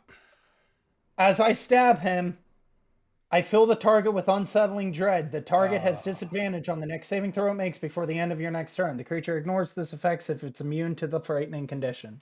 He's not immune to frightened, I can tell you that much. So he's now filled with frightening dread as I'm committing psychological warfare. What is this ability? Disheartening strike. It's a part of my blade. Oh, that's right. That's right. Yeah. Okay. All right. You see Sergeant Yoram. He moves up and he gets into this defensive stance, and he has a spear in his hand, and you can see that his hands are shaking. And he kind of looks at this archer, and he looks at you, standing there in this incorporeal phase, and he quickly, just out of reaction, throws his spear, which actually lands and hits the guy. Holy shit! Nice. I feel like just the pure dread of me standing there in a ghostly form and imagining him putting the rat down his pants. Yeah, you see that he's like standing there. He throws this. It basically hits off of the archer who's standing there. He's got this like grimaced look on his face as he's eyeing the exit. And it is Yu's turn. How far do I need to move to be able to hit him? Like Right there. Is there okay? Yeah, you got line of sight of him Yeah, there. it's disadvantage on saving throws. Please don't fireball me. I thought about it. Oh, fireball in a very in a very tightly contained spatial cavity where the only exit is where Sergeant Yorm is standing? Yeah, there's nothing wrong with that. Please don't. Use any other spell that's a saving throw that isn't fireball, I beg of you. How about lightning bolt? Sure, you can cast it. Won't that go through me? It's 100-foot line. And it's each creature in this line, which I will let you know that that is 100% going to go through me. Yeah, I'm not immune to lightning damage in my ghostly form. Well, get the hell out of the way. Yeah, Lucas, can I just step here? Oh yeah, sure. No, absolutely not. It's not your turn. I just saw somebody showed a video like that. It's not my 60 turn. foot. I can't move out of the way. I'll say there's. I keep looking at your spells, Aaron, and there is one that I keep like thinking that you should use, and I just keep laughing at myself about it because I don't know if you would think of it this way. Are you thinking of Mind Spike? Nope. It's not something that deals damage.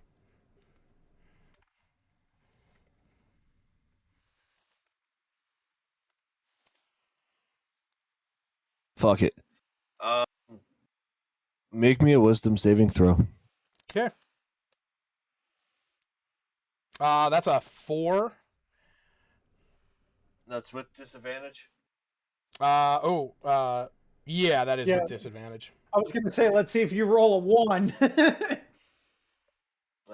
That is 12 points of necrotic. Oh, What did you do? He cast Blight. No, I cast No? Toll of the Dead. Oh, okay. Oh. Actually, no, sorry, hold on. That's supposed to be 2d12. Yeah, Oops. because of him being bloodied. Yep. Well, it's because he's taken any damage. Yeah, true. Yeah. 8, 10, 12. So how much? 14. 14. All right. Okay. You see that he kind of like grabs his ears as he writhes around. It's at that point that he looks over at Sergeant Yoram, and realizing that he is in the way of him escaping, he is going to try and shove through him. using his bonus action to disengage. And that is going to be, he is making an... Come on, Larum, you better be stronger than I think you are. And this one is going to be, it doesn't actually matter. Oh my god.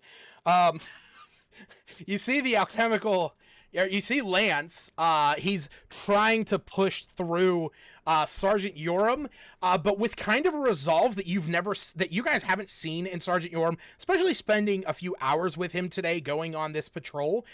You see that he takes his shield, kind of stamps it into the ground, and is holding the top of it, and he's bolstering this shield and like throws him back almost.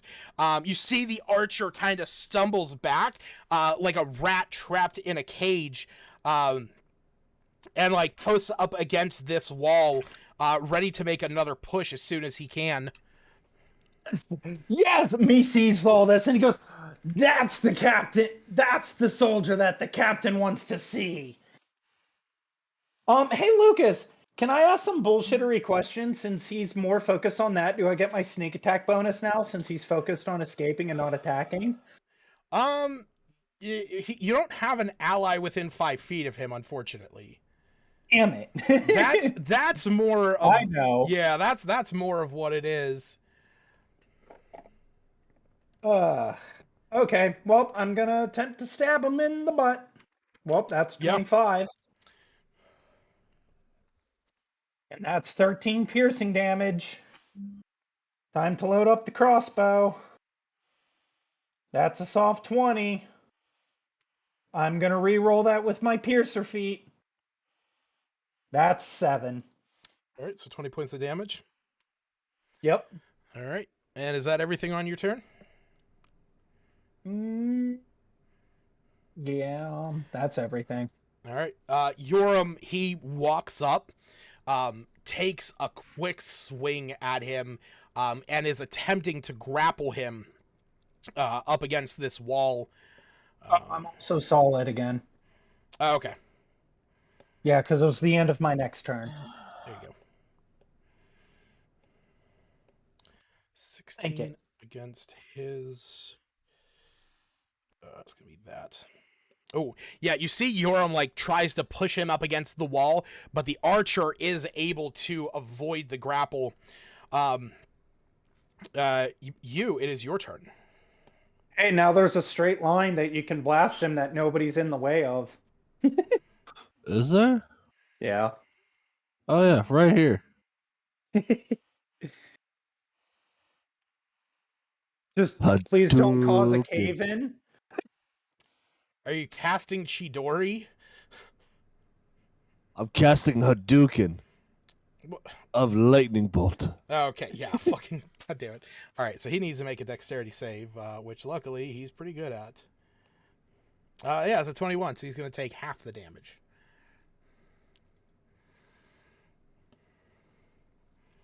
All right, so he takes 12 points of damage. Oh, good bit of damage. Yeah, a good bit of damage. You see that as soon as this happens, he's like blasted up against the wall. He's trying to be restrained. You see that he drops his bow, and as he crouches down up against the wall, covering his head. He looks back up, looks up at all of you and says, "Stop, please, don't kill me."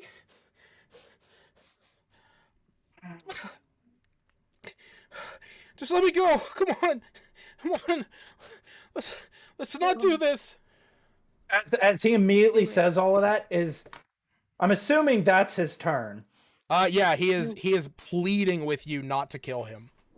Immediately after he does that, Me's gonna put the sword right next to his throat, and he goes, "Give me one good reason, as I've read your notes. And we know that you're after something that we may have." I know you guys. I'm almost positive if you guys have it. I know where it has to go. I know who's looking for it. I know what they have, and I know where you guys have to take it. Or where you guys have to keep it from. You tried to kill us. Yeah, I know. And I figured I might be able to take one of you down, but obviously I was wrong. And I knew that you guys could handle it. You guys wiped out all of those cultists. We've been having our own problems with them ourselves. Thank you for that. Well, in that case, let's come to a deal. You're definitely going to prison because I would rather stab you, but in good terms with this city. I suggest that you empty everything you have because I'm going to take it and you are going back as nothing more than a commoner. This whole time he's holding the blade to his head or to his neck. Roll me The intimidation. black cursed blade. Can I roll persuasion with anger because I get more of a proficiency? That's fine. I don't care. I'll roll the intimidation. It's a 16. Okay. He's kind of looking up at you, and he's like, look, you sent me to jail. Look, they're gonna find out. All right, I'll just disappear. All right, just let me go. I'll disappear. You'll never hear from me again. I won't say a word. I'll run off. They will never hear from me. I'll burn the letters. I'll just take my bow. I'll take my gear, and I'll be gone. Yeah, no, that ain't happening. We're keeping the bow and the gear, and you're definitely going to prison. And you see Yoram, he pulls out these shackles that are in a bag that he's been carrying and goes to put them onto the hands of this guy. Can I ready an attack with the crossbow? I'm holding the blade to his neck, and I have the crossbow drawn. So if he tries doing anything shady, I'm fully prepared to blast him. You see that like he tries to pull his hands away quickly, but Yoram like grabs him by the head and kind of like throttles him against the wall, stunning him for a moment. Blade on his neck. And Yoram looks up. He's like, I pushed him away from it, and he slaps the cuffs on him, and then slaps these shackles to his ankles. And like sort of kicks him over on the side. And the Lance is like there on the ground. He's like, no, please. He's like, I can't go to jail. They're going to find me. They're going to know what happened, and they're going to attack. And if that happens, we will know about it. Because truth be told, maybe prison isn't good for you. I have put people at the bottom of the ocean for less. And you see that he just kind of like, he's breathing heavily, looking around the room, realizing that he is completely cornered and without an option at this point. Maybe you want to have a chat with our mechanical friend, because I feel like you might have more information. If you don't want to go to prison, you can stick with us, but the shackles are staying on. No. He's going to try and kill me. He's the one that I tried downing first. Yeah, and I'm the one you did down. As I say that, my form just kind of shimmers to the incorporeal plane. I'm not going to... If you want me to use it, I'll use the ability for it, but it's fine. For show. Yeah. And with that, Yoram grabs him by the shackles and lifts him up. And he looks over at the body of the other guard that is laying there in a pile of blood on the cold rock. Me does say, I'm sorry I couldn't stop him from doing that. Yoram looks at him and he goes, he was a good kid. He didn't deserve that. And Yoram, just out of rage, punches the alchemist in the head for a good 5 points of damage. Doesn't kill him. That's a strength check? Yeah, no. Okay. Yeah. I'm going to walk over and tell him if he wants to say goodbye to his friend, we'll watch over this guy. He looks at the two of you and he says, "If he's like, I will carry his body out." I'm gonna walk Right, over and and use I'll- Mind Spike on him. Oh, No. Okay. Me's gonna. Whoa, wait. As he's going to pick up the body, Me's gonna hold the guy by the shackles and drag him further into the hallway. We'll meet you outside. As he gestures for you to follow. all right. Oh God. Um, So as Me's holding him, and he just kind of whispers to Lance, and he goes, "Don't worry, you're not going to prison." As he's now going to allow you to do what he wants on the guy. roll the damage there, you.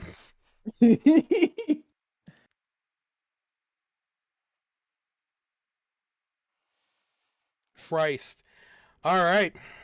So yeah, as you guys are kind of dragging him out, like scraping him along the roof of this place, he's in the shackles.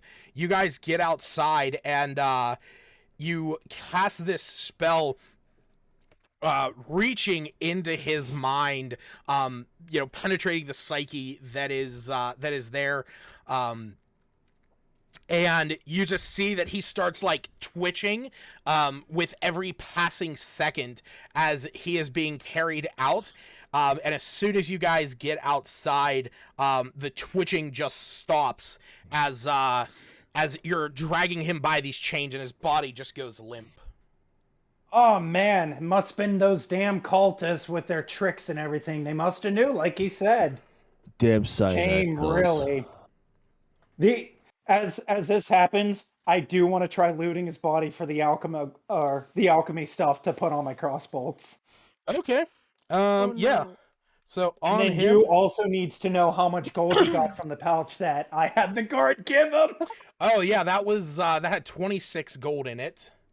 So we're splitting that 50-50, right? You know what? I'll be generous. I'll take one less gold because I had you carry out the dirty work. I will have to wait. Can I just do it this way? So it's gold what, was in it? 26 gold. So I will take 12, you take 15 because I'm a good captain I'll pay my people for doing the dirty work. I'm also waiting for the person to walk out so I can be like, he did it to himself. Yeah. Here, I'm gonna put this We are in. not there. Concussive is going to be ×1. I'm just gonna blame it on the cyanide pills. That's pretty much what B's gonna blame it on too. He's gonna be like, he said the cultists would find out, and I guess they found out. So he had 6 vials in total. He used one of the concussives and one of the entanglings, and one of the explosives went off in his back pocket when he hit the wall the first time. So there is one of each. I will send a picture. I will post a picture in here. I just took it on my iPad because this is where I have it. And then we'll figure out a way that you can add those to your character sheet. All right, thank you. Yep. So yeah, after a few minutes, Sergeant Yoram comes out and he has the body of the other guard draped over his shoulder, and he sees the dead body of the archer laying there, in the shackles, and he says, Me will look at him and be like, he started twitching, and by the time we got him out, he was dead. I remember him screaming about the cultists would find out, and I guess they found out. he says, I don't know what happened. And he kind of like looks at his own hand, and he's like, his hand's kind of shaking. He's like, you think it's whenever I hit him up against the wall? No, I don't think it was that. It seemed almost like a curse almost, like there was something inside of him that caused him to, once he failed, to keel over. Trust me, I know about curses, pal, as he holds up the black blade. Oh, he got me so angry. I fully understand. Trust me, we'll tell your boss that if it comes up, I'll take the fall for it, because we did most of the damage. All right. And so with that, you guys, he looks at you and he nods. So you guys start to make your way back to the other two. As you start walking up, Sergeant Yoram has him over the shoulder. Are you guys still dragging the body back? Yeah, Okay. I'll drag the body behind me. I mean, just to go ahead and prove the point, going, here's the guy, we cuffed him. Cultists got to him first. Such a shame. All right. So you get back to the other two, like there's a look of shock and surprise in his face, and Sergeant Yoram looks at them and he says, "Quick, go and get Griselda now. We need to meet at the eastern gate. Run immediately." And they kind of like look at him with this like confused, like they're kind of surprised the amount of urgency and demeanor that he's taking. And he's like, "Now, I said run." And they kind of like jump back and they're like, "Okay, yeah." And they start bolting off. Yoram then starts marching forward, carrying this soldier in his arms. You guys eventually make your way back to the eastern gate, where you originally had started heading out. You see don't that. Forget to add 12 gold to your inventory, or 14 gold because I took one less. You see, 15. it was 26, so it's 13 to each of you. Well, I took 12 and I'm giving him an additional gold because he basically did the dirty work of killing off the guy. Oh, he was going to kill him off either way. Okay. Yeah, but the pirate captain is still generous. Yeah. So you guys see Griselda running up with the other soldiers, coming up the side as you're making your way over there. And she comes to a stop. She says, "What happened?" Me will go ahead and kind of drag the limp body and toss it on the ground. The archer that attacked me was in this cave, slit your soldier's throat. We beat him to an inch of his life. Yorm here handcuffed him, which he did a tremendous job. Like, even I'm surprised. And you see Yoram just has this very like stoic look on him as he's carrying the dead body. Like, even I'm really surprised. And he even showed restraint and handcuffed the guy after he killed one of his comrades to bring him back. But as we were taking him out of the cave, he started twitching, screaming and yelling about how the cultists would know, and then literally keeled over. Griselda's, she's like shaking her head. She's like, is this the archer? Is this the archer that you brought up yesterday? Surprisingly, yes, it is. Which angered me even more. And I wish I could have killed him myself. At least he is dealt with. And she sees the dead body in Yorm's hand. Yeah, you can see. Gesture to you. Me will gesture to you, saying, "You got the letters, right? We're gonna need those letters." I mean, if you didn't grab them, me would have brought them back. But I'm just saying in general, the two Dragonborn letters. I imagine you had them. Okay. Yeah. You see Yoram. He has like a tear rolling down his face. He says, "Me will pat him on the back and be like, 'You did good, buddy.'" He nods and he says, "Griselda, I'm going to take Bryce's body over to see Marigold. If there's any chance we have of saving him, he would be the one." And she says, "Yes." And it's as you guys are, as she's saying that, you hear the bells toll 6. Griselda kind of lifts her head. She goes, "No, the meeting. Marigold is going to be at the council." And you guys look just off to the west, over to this kind of A-framed building over here, where you can see. I'll be right back. Yep. You can see walking up the street. You see Valdi walking up with Seftis and Albina. They're kind of chatting. Question. Yeah. Mm-hmm. When I looted his body, did I get the hat of disguise? Yes. Yes. And you see Valdi walking up with Seftis and Albina, and then from the other they're coming up around like the northern side, and coming into the front piece there. And you see Smith and Iluna and Iggy walking up with Marigold. They're kind of having like this, jovial talk with one another, as Yoram starts marching forward. I imagine me and you start heading over there. Yes. So as everybody starts making their way over there, the rest of you, Smith, Albina, Iluna, and Seftis, you guys see me and you walking up with Griselda and Sergeant Yoram, and you can see Sergeant Yoram has this dead body in his arms, and you can see, tears kind of rolling down his face, as he approaches everyone and says, "Marigold, I need you to look at this young man. He was attacked not too far from here, and I think he's already gone. But I need you to tell me if anything can happen." And Marigold looks at him and says, "Yes, I will. Let me, please, set him down. Set the boy down." And he, sets him down. And he says, you see that like his hands begin to glow over the young boy's body,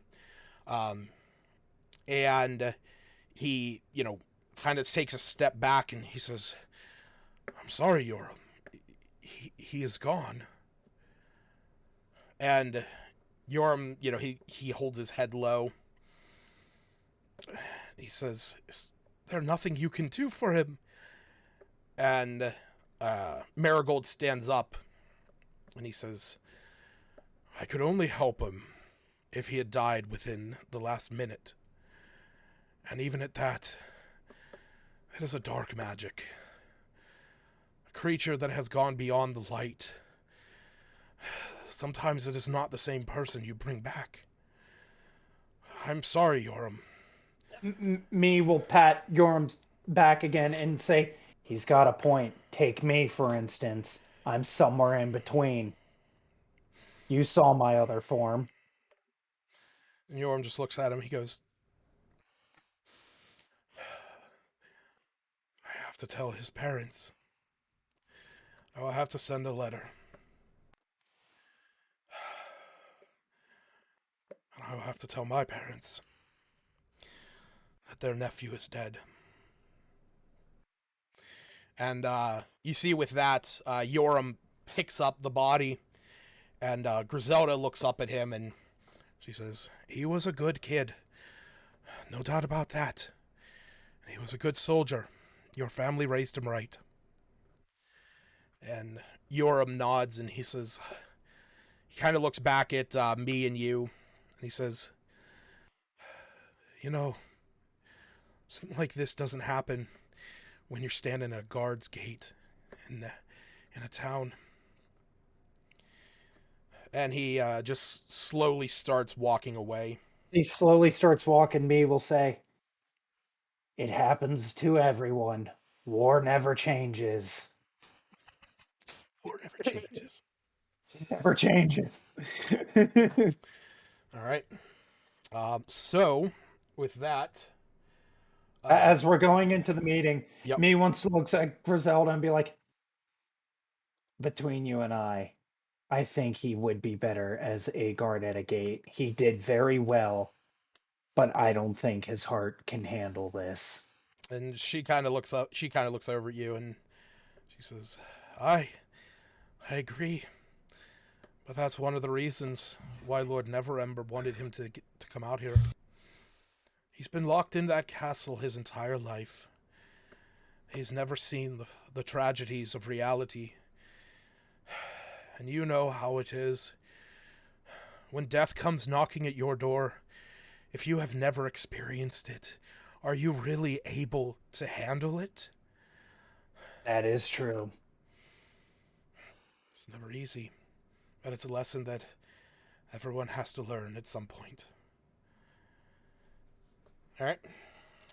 So, you all make your way into the council hall office. Is Aaron back? No. Yeah. Okay. Oh, he is. As you guys Yeah, walk Aaron, I didn't even think we could have had you instantly cast Spare the Dying on his corpse, and it just now hit me. Ah, Oops. Well, he said he slit his throat, and I'm like, Yeah. well, True. I could do this, but Yeah, because Spare the Dying would only work if he hit 0 hit points, and I'm pretty sure slitting somebody's throat is an instant death. it was also with alchemical charges in it. So Yeah. it was well beyond the 11 hit So points. he was super dead. Yeah. and like that's what my thought was Super like. dead. Yeah, he wasn't a living creature with 0 hit points. He was a dead creature with enough to not be alive. Somehow, some way, there's somebody sitting in the middle of town saying, "I can write letters to the dead family," as he's putting on notes. Dear sir or ma'am. And you see, as they're walking away, you see Sergeant Yoram whisper something down to Griselda, and she nods. And as you guys walk in, you all take a seat at this hall. There's a table at the front that has 4 chairs at it, and there's a young lady in here. She seems, maybe about 15, 16 years old. She's wearing glasses. She kind of has her hair done back in some pigtails. And He's gonna kick back at the table and put his feet up on the table. As you do that, you sit at the one that has the 3 chairs.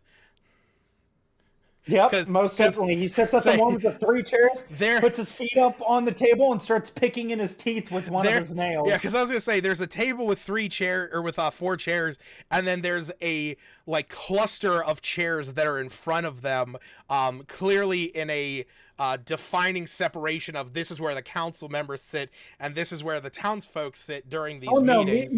Me sitting where the council members would sit, picking his teeth with his nails. Feet up on the table and all. You see the young lady that's sitting behind the desk that's over in the corner. She goes, "Oh, sir, that's Lady Griselda's seat. Can you please?" And Griselda, I'm sure she won't. He'll just be like, "I'm sure she won't mind," as he finally gets something out of his tooth.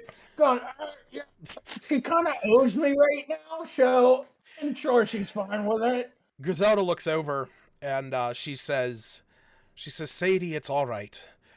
She said, "We all had a bit of a long day. I don't care where anyone sits." She's like,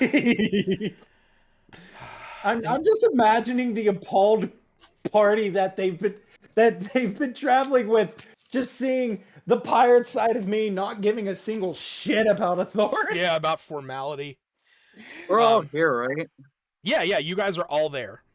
You're all watched me climb onto the council table, put my feet up, and start picking at my teeth. And of course I picked the dwarf chair because I'm a small goblin. It's fitting. I'll just be looking at everyone else like, really? Is he doing this? I don't know how everybody else is reacting to this. I'm assuming you is standing right next to me. No. A little bit of etiquette would be appreciated, I say to him in Goblin. I'll respond back in Goblin, knowing that Albina can speak it. Going, this is proper etiquette for a pirate. You got to be as comfortable. Has it been an hour yet? Yeah, it's been 8 hours. It's been quite a while. Yeah. So the rat will climb out of the hat onto the top, eating a piece of pie as he says this in Goblin. Saying, this is proper etiquette for a pirate. We got to be as most comfortable if we want to do politics. As you wish. As the rat comes out with a slice of lemon meringue. And just climbs up onto the top of the hat. Griselda, she kind of looks around and she looks over at Smith and she says, I appreciate your concern. But after what just happened, I'm in no mood to worry about formalities. The meeting must commence. We need to get this done and dealt with after what we have just learned. I imagine you all will need to have a lengthy discussion. So, Sadie, and you see the young girl over at the side, she kind of perks her head up. She says, please make sure you document this, every word. In addition to that, we are going to run through a vote of no contest first, as always. As she looks at all of you, and she looks over at Valdi and Marigold, who are kind of they're just kind of like sitting at their seats right next to me, and she says, "Valdi, Marigold, raise your hand if you are willing to make a vote of no contest." And you see Marigold raises his hand. He says, the three that helped me today showed me exemplary courage and decision-making in a time of extreme panic. I feel that they will be assets to our town, and they have intrigued me with a woman by the name of Cadabra? Yes. Yes, an alchemist from up in Phandalin that I would very much like to speak with and spend some time talking to. We might be able to benefit from each other's knowledge. I vote no contest for allowing the Phandalinians to come to Lylon. Griselda. See, Oh, sorry, go ahead. Iluna would give a little nod to that, and she's remaining standing. Okay. Kind of stoically. Griselda raises her hand, and she says, I'm speaking on behalf of Sergeant Yoram. I have granted my vote to him, who has seen fit to offer a vote of no contest in regards to allowing the Phandalinians here. It was through me and you's aid that Yoram was able to find his courage, and that we were able to put to an end somebody that would have posed our town far greater danger. I believe that I can wholeheartedly stand by their judgment in allowing the members of Phandalin to our town. And then they look over at Valdi, who is sitting there, and she says, well, I can't say that I'm voting no contest. But I will say that Seftis and Albina showed me that while I was not hopeful in them willing to be able to help, when they arrived, they did bolster the morale of the other carpenters and the fishers. Seftis's immense strength and willingness to help out, and Albina's potential with the arcane. She was able to perform a spell that allowed us to do far more extensive repairs down below the docks. And with that, I'm willing to hear them out. But I do not vote no contest.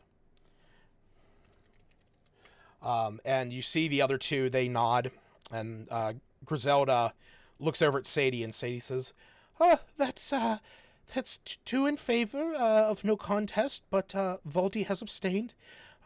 Shall we proceed with the arguments from and she kind of gestures to this disorganized group of those that are kind of sitting down in the chairs or standing, and me, who is on the podium with the other two. Me puts his feet down, takes out a dagger and put it directly into the table in front of him, and proceeds to just look to Voldy and say, "You know, I told you this before. With more people helping you in this town, it can expand. It'll be a little cramped at first, but much like every crew, everybody finds a place to be. And you could use the help, and so could they. You We have can. lost too many men." We have lost too many, but we are still not where we need to be when it comes to the port. We need more help, more seafarers. I understand that the Phandalinians are good people, but Phandalin is a mining town. They are mostly dwarven folk in the hills. Even the folks that are from the town, they are Immediately forest after she people. says about the dwarven folks, he grabs his dagger and he gestures to the dwarf that's on the council with the same dagger and just points it at her, raising an eyebrow. I get that. Griselda is in a league of her own. What I am saying is, I would welcome them with open arms if they were townsfolk from Waterdeep, or the fishers of Neverwinter, people who know how to sail. Are you saying that you can't have half of the town sail and gather fish and the other half rebuild with their mining and masonry and their agriculture abilities? Because let me tell you, I've seen your ships. I've robbed your ships. I'm aware. But the fact of the matter is, we don't have enough fish to feed everyone, and most of the forest out here doesn't sustain enough proper ground for farming. It's just not sustainable around here. We are too close to the swamps. Lizards make good food too. See, there's kind of like Or a pause. she's like, the and where, pray tell, do you suppose we get lizards? The swamps Swamp. are filled. The swamps are filled with the undead. Trust me, we know. On top of that as well, would you rather have it still be fishing people and then another attack comes on the water and you lose everything you have?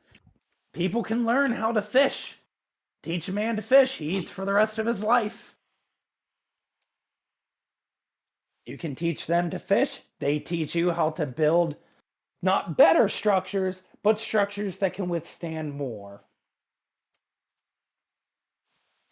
She's contemplating this. Do you need Meat will go back to a sitting position, puts his arms behind his head, closes his eye, and he goes, "All right, you guys are next," as he yells that out to his group.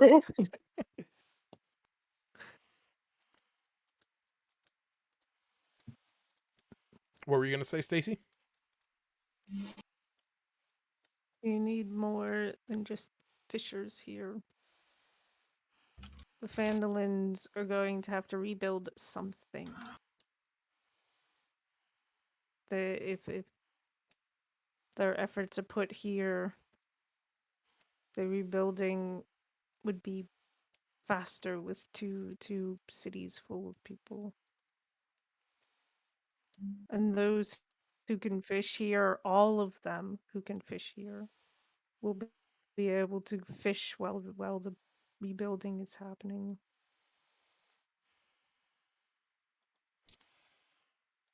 All right. Does anybody else want to voice an argument in favor of allowing them to come?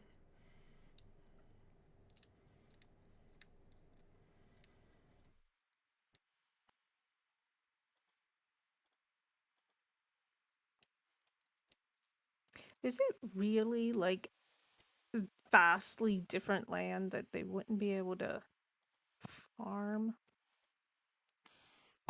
Roll me a nature check. Because Or survival. Roll me nature or survival. I don't know, it's like looking at the map if it actually looks significantly different outside outside that city versus outside. Nature or survival, where are we at?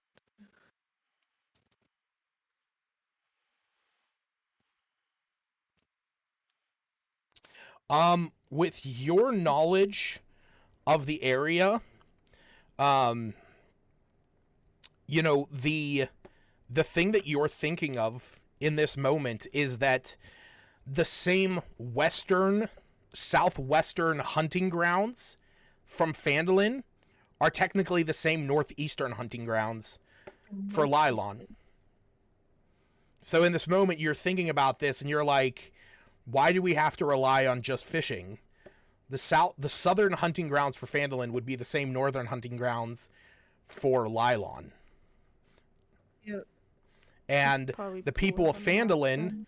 as you think back Be like, to a wonderful, absolutely passionable person one named Asdalor Whitefang, might be able to teach some incredible folks. hunter. Yes, I would guess she would look at the map and she's pondering why in the world they can't farm here or, what did you say, hunt? Because the argument was always they're just farmers, and I guess speak up, they're not Just farmers and farmers. miners. No, Hunters. the hunters. And then the space between Lylon and Phandalin is where they hunt and farm. And farm? I don't know. Like it's the same type I of mean, ground. farming is limited there. I mean, like, They were mostly a hunting community. you mistake them for just farming. Up right next to it, there's a little bit of mountains there. Yes, they had to do plenty of hunting, and in between in the, well, I guess they're not plains, but grassland. Yeah, I mean, you're thinking back to, your time there, and And yeah, with she probably would begrudgingly bring up, well, less begrudgingly so, because she's seen him be in such a leadership role when they were briefly in Phandalin. Bring up Azor. He takes down all sorts. He helped us take down a manticore. you see Marigold Says with kind a of looks at sigh, you and says, remembering a manticore. the loss. Says those things are tragedy. I mean, she sort of bent the truth because he totally did not help very Iggy much. Iggy like Sitting on his raises broken. Iggy raises his voice. He says, "Hey!" He's like, that some bitch wasn't the one that killed that. You know for a fact that was Zash. Zash was the Manticore Slayer. Come on. He helped us track the I ain't saying that Manticore. he didn't help us, but it was Zash that killed that some bitch, and it was because of that. It was because of him that we was tracked through that land, and that big fucking lizard came down from the sky, killed the rest of my clan. It's like, speaking of which, we need to fucking kill that thing. We do need to kill the dragon, but as Lord tracked that, he helped us fight some. Did he help us fight orcs? Yeah. And an Etten. Well, he did. Or He helped you guys fight an Etten. Did not help you guys fight orcs. You guys let the orcs do what they needed to do, and then ran from the orcs, and kind of ambushed them. Yeah. You let that war happen where the the little Retreat. orc baby was. You run Now today he's a to fight baby. another day. But Okay. he knows all about the hunting and tracking, and he's taken on a significant leadership role in Phandalin. He steps up when he needs to. All right. So, with that, I need everyone to make me a persuasion check.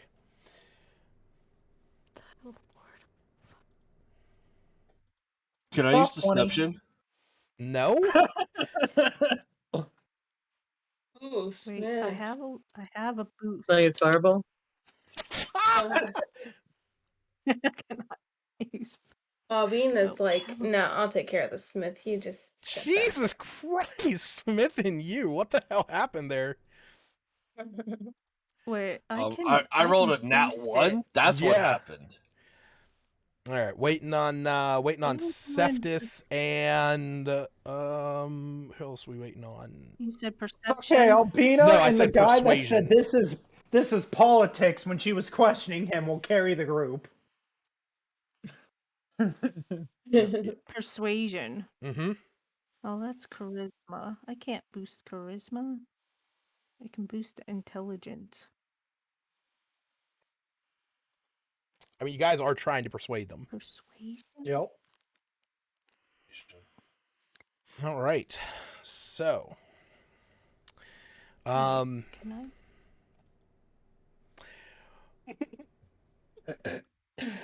as you so you guys are having this. Why did you roll again, you? He rolled a perception check this time. Did you roll No, he rolled persuasion. Not He the rolled second persuasion time. on each. Oh, he did that. God damn it, He's just Justin! rolling. God damn it, Justin! Get the fuck out of here! I just see Milton Broadley show up. Justin said he was going to randomly join the campaign today without anybody Oh knowing. my god, Justin, you son of a bitch. Now we just got to wait for him to sneak into the call. Yeah, no, it's locked. So it's you guys. Hey. I'm going to say, like I said, you guys do have the benefit that both Griselda and Marigold voted a vote of no contest. You are only trying to convince Can I one. use a What? helping hand?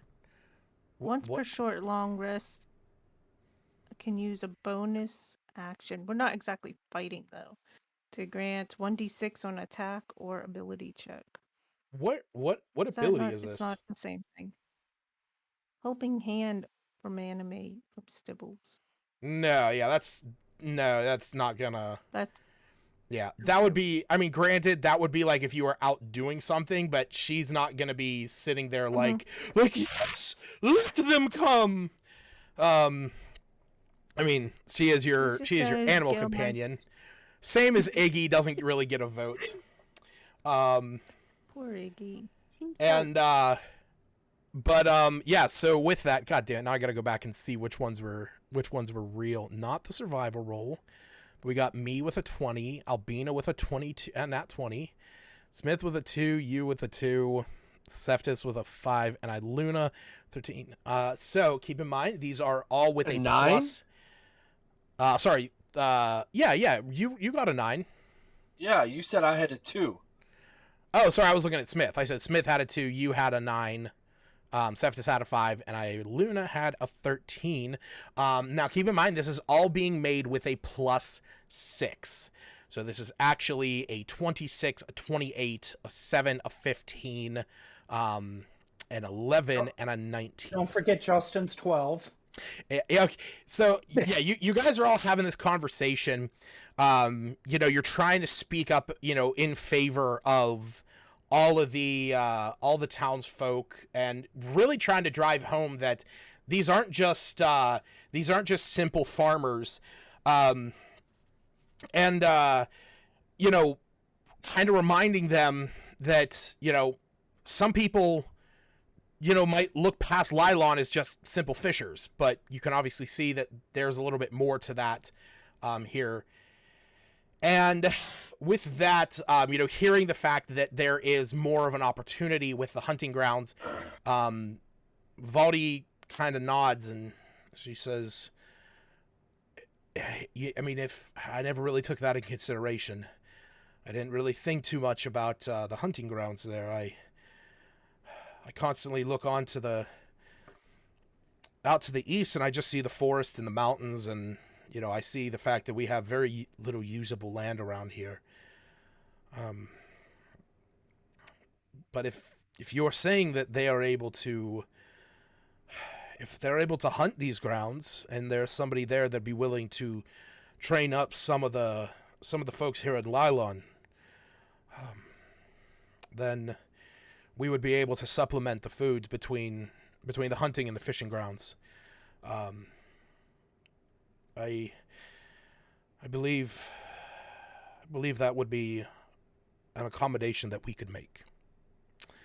And there's a knock on the council door, and you see Sadie walks up, and she's like, "Oh, sorry." She, leans her head out, and you just hear a voice on the other side says, "Yo, is it this week that the major rager is going on around here?" And she says, no. He goes, "Oh yeah, it's next week. I'll be back in a week." And she just says, and she closes the door, and Griselda looks back. She says, "What in the nine hells was that?" And she says, "It was a centaur. He was." Oh, son. What's his name? It's Is definitely definitely not Not Sam. that one.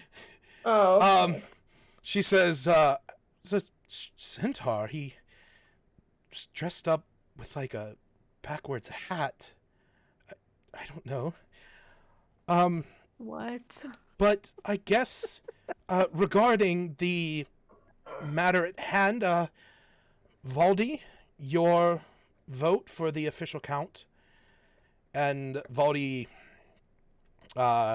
she looks and she says, with Griselda and Marigold, voting no contest, Valdi, the vote comes to you. And she says, "I say we allow them.